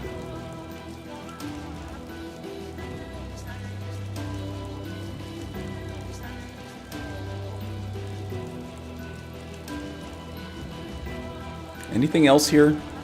It looks like I only have the access to the novice level stuff, right? We have all of the... I have the Allmaker, which is... No, we have Novice and Apprentice. So I have the Allmaker, which is Novice. Alteration. We have Stave of Ferocity, which I just bought, which I think is Apprentice Alteration. And we have Visions of Opportunity, which is Novice Restoration. What is the Apprentice Restoration for? Spirit Fire. I think it's this one. May as well take it. Might be able to use it at some point, and it's not that expensive. Blessings of Talos be upon you. So all that good stuff. Now we have to visit Woundfirth. Woundfirth might actually have the Avenging Wraith as well. Chilling playing games with my brother. What games are you playing? I like to keep up with the new games. I always try to play all the big stuff when it comes out. I don't always get to because I also have a day job and a wife and some friends that like to keep me social. Not playing video games 24/7, even though that's all I really want to do. Glad I was able to catch the stream. What kind of build is this? This is an assassin style, so a lot of sneaky and a lot of stabby. But we're also doing some shamanistic stuff with it. He's a Stormcloak assassin. He is sent out right now on sort of a rite of passage. His goal is to go out into the wilderness and sneak up on a saber cat and kill one in one hit. Once he can do that by himself with no help, one hit sneak attack, then he is ready to rejoin the Stormcloak forces as a special ops sort of like assassin fighter. Fighter in that he can also fight on the front lines. He's capable in not hand-to-hand combat, but melee combat, but his real value is in his sneaky assassinating abilities, targeted assassinations. Pretty early on in the playthrough too. I think we're level 13 at the moment. Sounds super cool. Thanks. Yeah, it's one that's been rattling around in my head for a while. No Avenging Wraith here. Maybe it's Conjure Avenging Wraith? No. Sorrowgeist. I need a spirit summon with a oh, there's Okado's recital. With a ranged attack for dragons. Nothing that says summon on it. That's weird. That's weird. Literally everything else is showing up but that one. And I've had that problem for years. I just have to kind of wait for it to show up in random loot, but it does eventually show up. I can find it at Winterhold. I have been able to find it at Winterhold before. Running Odin or Apocalypse? Yes and yes. They play nice together.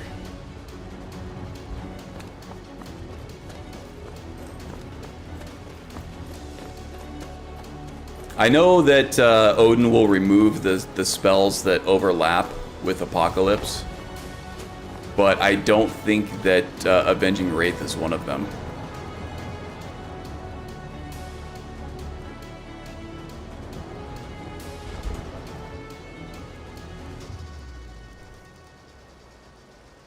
Conjure Avenging Wraith. So I am looking for Conjure. It is a low-level spell, too.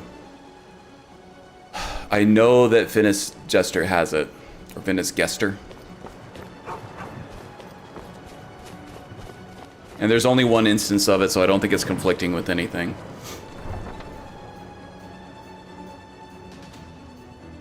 It could be a leveled list thing, as you said, but it does show up in random loot, and it does show up at the College of Winterhold.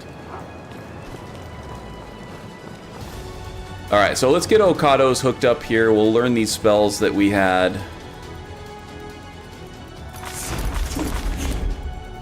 All good there.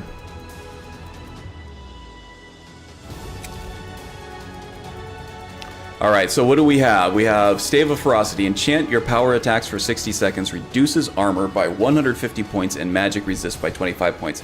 So that's the enchantment that you are applying to your weapon, basically, for power attacks only. Which is great for like a spell sword, Nightblade type thing. For us, I'm not sure that it's going to be that helpful, because when we're in the thick of it, we're probably not going to be casting magic at them, but the armor reduction is great, and with a dagger the power attacks are really quick, so I think that is a very good idea to have. Why can't I put any of this in my left hand? Oh, because Okado's Recital is locked to the left hand, or to the right hand, so we'll store that guy.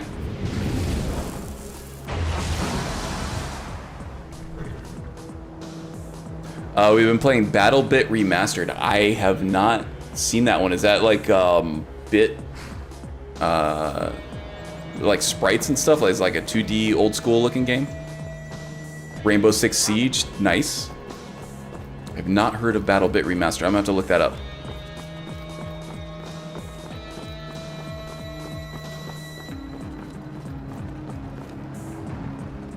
Okay, what else do I have here? Let's look in Restoration. Spirit Fire we'll throw in the quick menu just in case we want to mess with it. I don't think we will that much. Visions of Opportunity, I think, is the only other spell that I want to hook up to Okado's at the moment. I could do Phantom Shroud. It would be able to cast that for free, but that's just going to make me more sneaky as soon as I get detected, and I want to get detected at some point because I want this to be a hybrid melee / sneak attack build, so just these two I think for now. Boom shakalaka.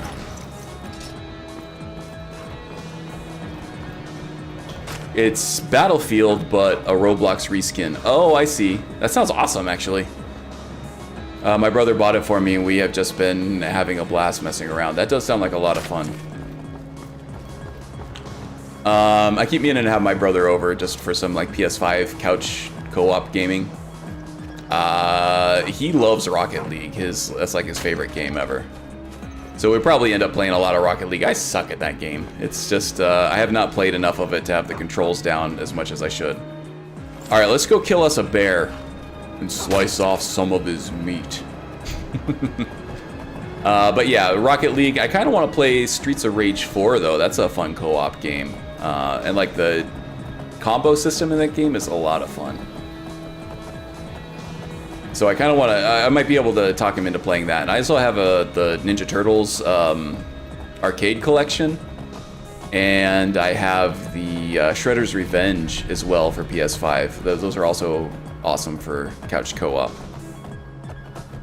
Oh, and I also have the PSVR 2, which, you know, allows us to play like Beat Saber and Gran Turismo and stuff.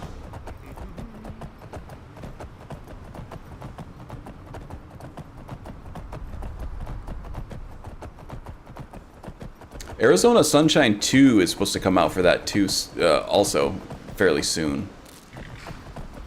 See, that's an example. This corpse here that's T-posing, kind of. I think this might be the Shrine of Sanguine or something like that. That did get absorbed by the ritual stone there, Maldaroth, so that corpse, that spirit will be available in the next fight.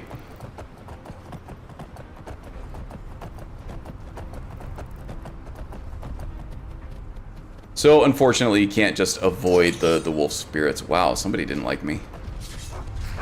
Oh, there's a wolf over there. Telsgar has this. Oh, and there's more wolves. We are routed. Reveler? There was a merry reveler that died, and oh no, it was the corpse. Once per PC. Yeah, sure, why not? Yeah. No sign of him.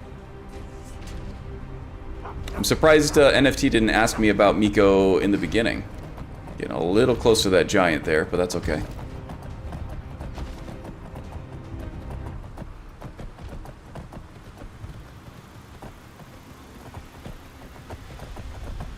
We'll kick it old school on the retro type arcade gaming, I think. My brother and me. That's what we grew up on. The old original NES and the Sega Genesis, Super Nintendo.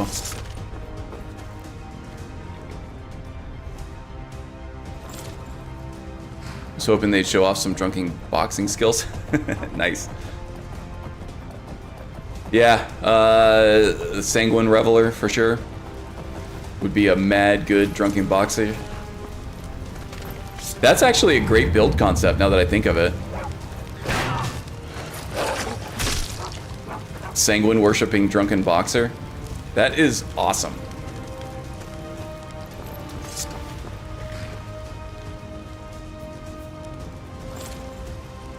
The problem is I've done a lot of unarmed builds kind of fairly recently too. I did the werewolf one, the druid one had a lot of unarmed build, or unarmed in it, because the werewolf form was a big part of his druidism.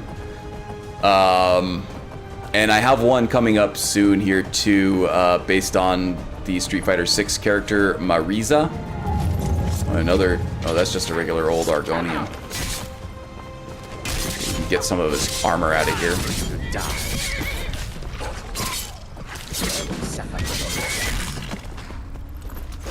Ooh, and a wolf here, huh? I don't know why he keeps putting my knife away. Miko, you gonna help out here a little bit?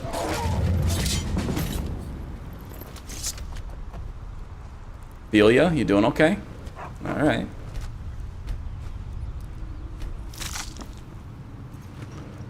Another Argonian.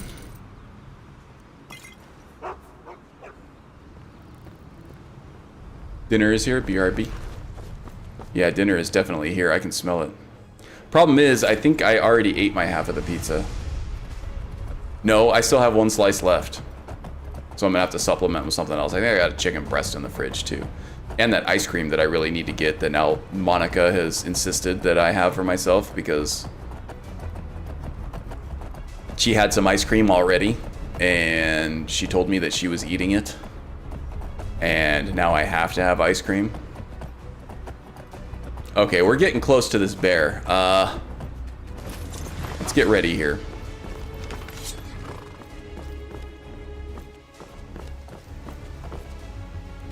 Oh, we're not even close to the bear. I thought we were a lot closer than we actually are. Alright, sorry, Ophelia. Break's over.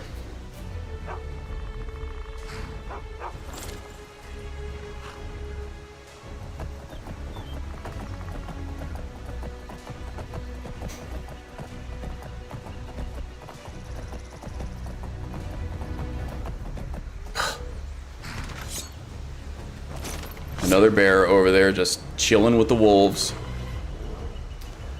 Alright. Let's play it safe this time. Make sure we get all the help we need.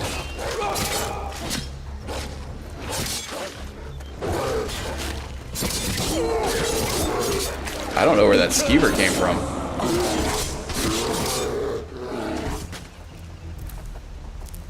Okay, so yeah, we have the Stave of Ferocity, I think, which is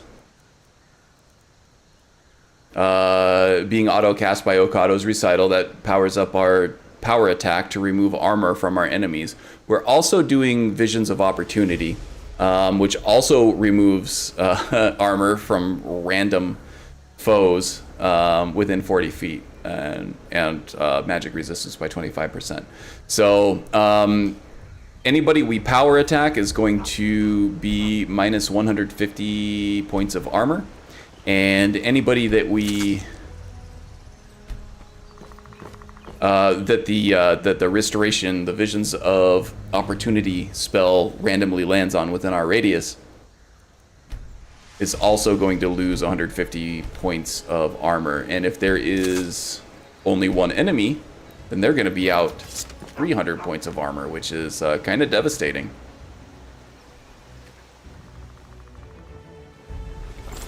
Especially now that we have so many like ghostly minions causing melee damage, like physical damage to these enemies, that lack of damage reduction is really crippling. Oh my god. Alright, you guys want to go? Let's go. Oh, we got a ghost goat fighting the wolves, or actually just kind of running away. Really need crafting materials. I gotta get that smithing skill pumped up so that I can temper my stuff to feasible levels for legendary difficulty. I am playing on legendary difficulty, by the way. I always do. I never turn it down. Ooh, we'll run off into the sunset. Well, that was dramatic. Here comes Ophelia. I just want to make sure she's following. Okay, now we're getting close to this bear. I think. He's on the left fork here. No, yeah, he's on the left fork. That's good. No, he's not. He's on the right fork. Look at that. I almost went the wrong way. I hope you didn't already kill my bear, mercenary warrior. Killed a wolf. Oh, he must have spawned right around here because there are more wolves over there. Okay, here we go.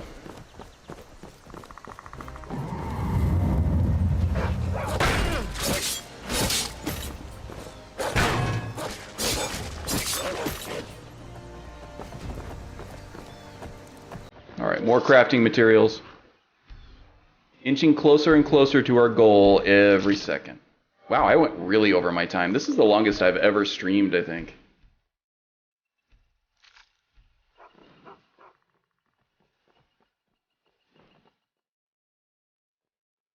All because this stupid bear took us out in the beginning.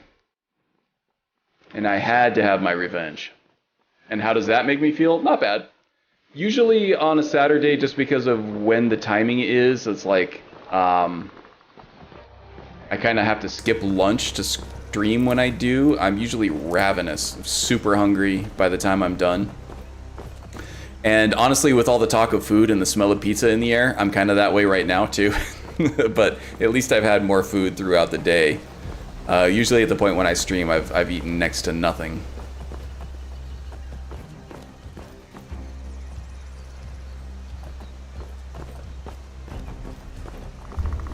Longer the better, I say. Ooh.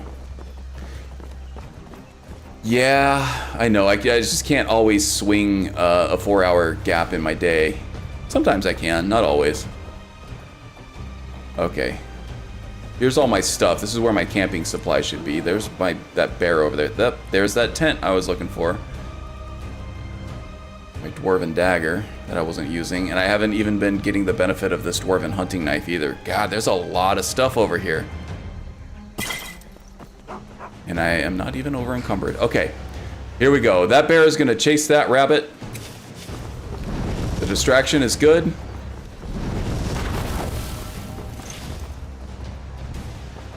Let's do a quick save here before we take this guy. He looks bigger than he did last time, didn't he?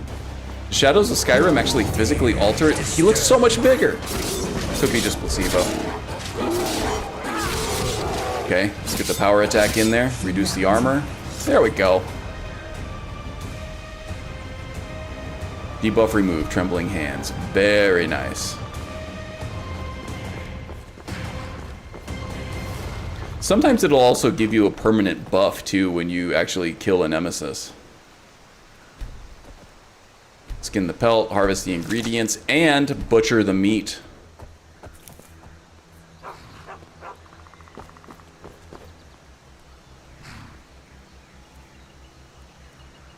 I would eat it right now, but I'd probably get a disease. Oh, I do have some cure disease potions, though, that we got from the Vigilance at the Hall of the Vigilant. Yeah, okay. I'm eating it now. I don't give a crap. Raw bear meat, and we'll save some for later, too. There we go. Contracted stomach rot? I don't think so. That bear is not getting the last laugh. No diarrhea for this Stigr. There we go. Alright, I think that's it. That's successful. We've done it. Go ahead and do a save here. Alright, guys. I gotta go. I gotta eat something. But thank you so much for hanging out with me. Even though it was a little later than my normal time, I think we got a fairly good audience in. That was awesome.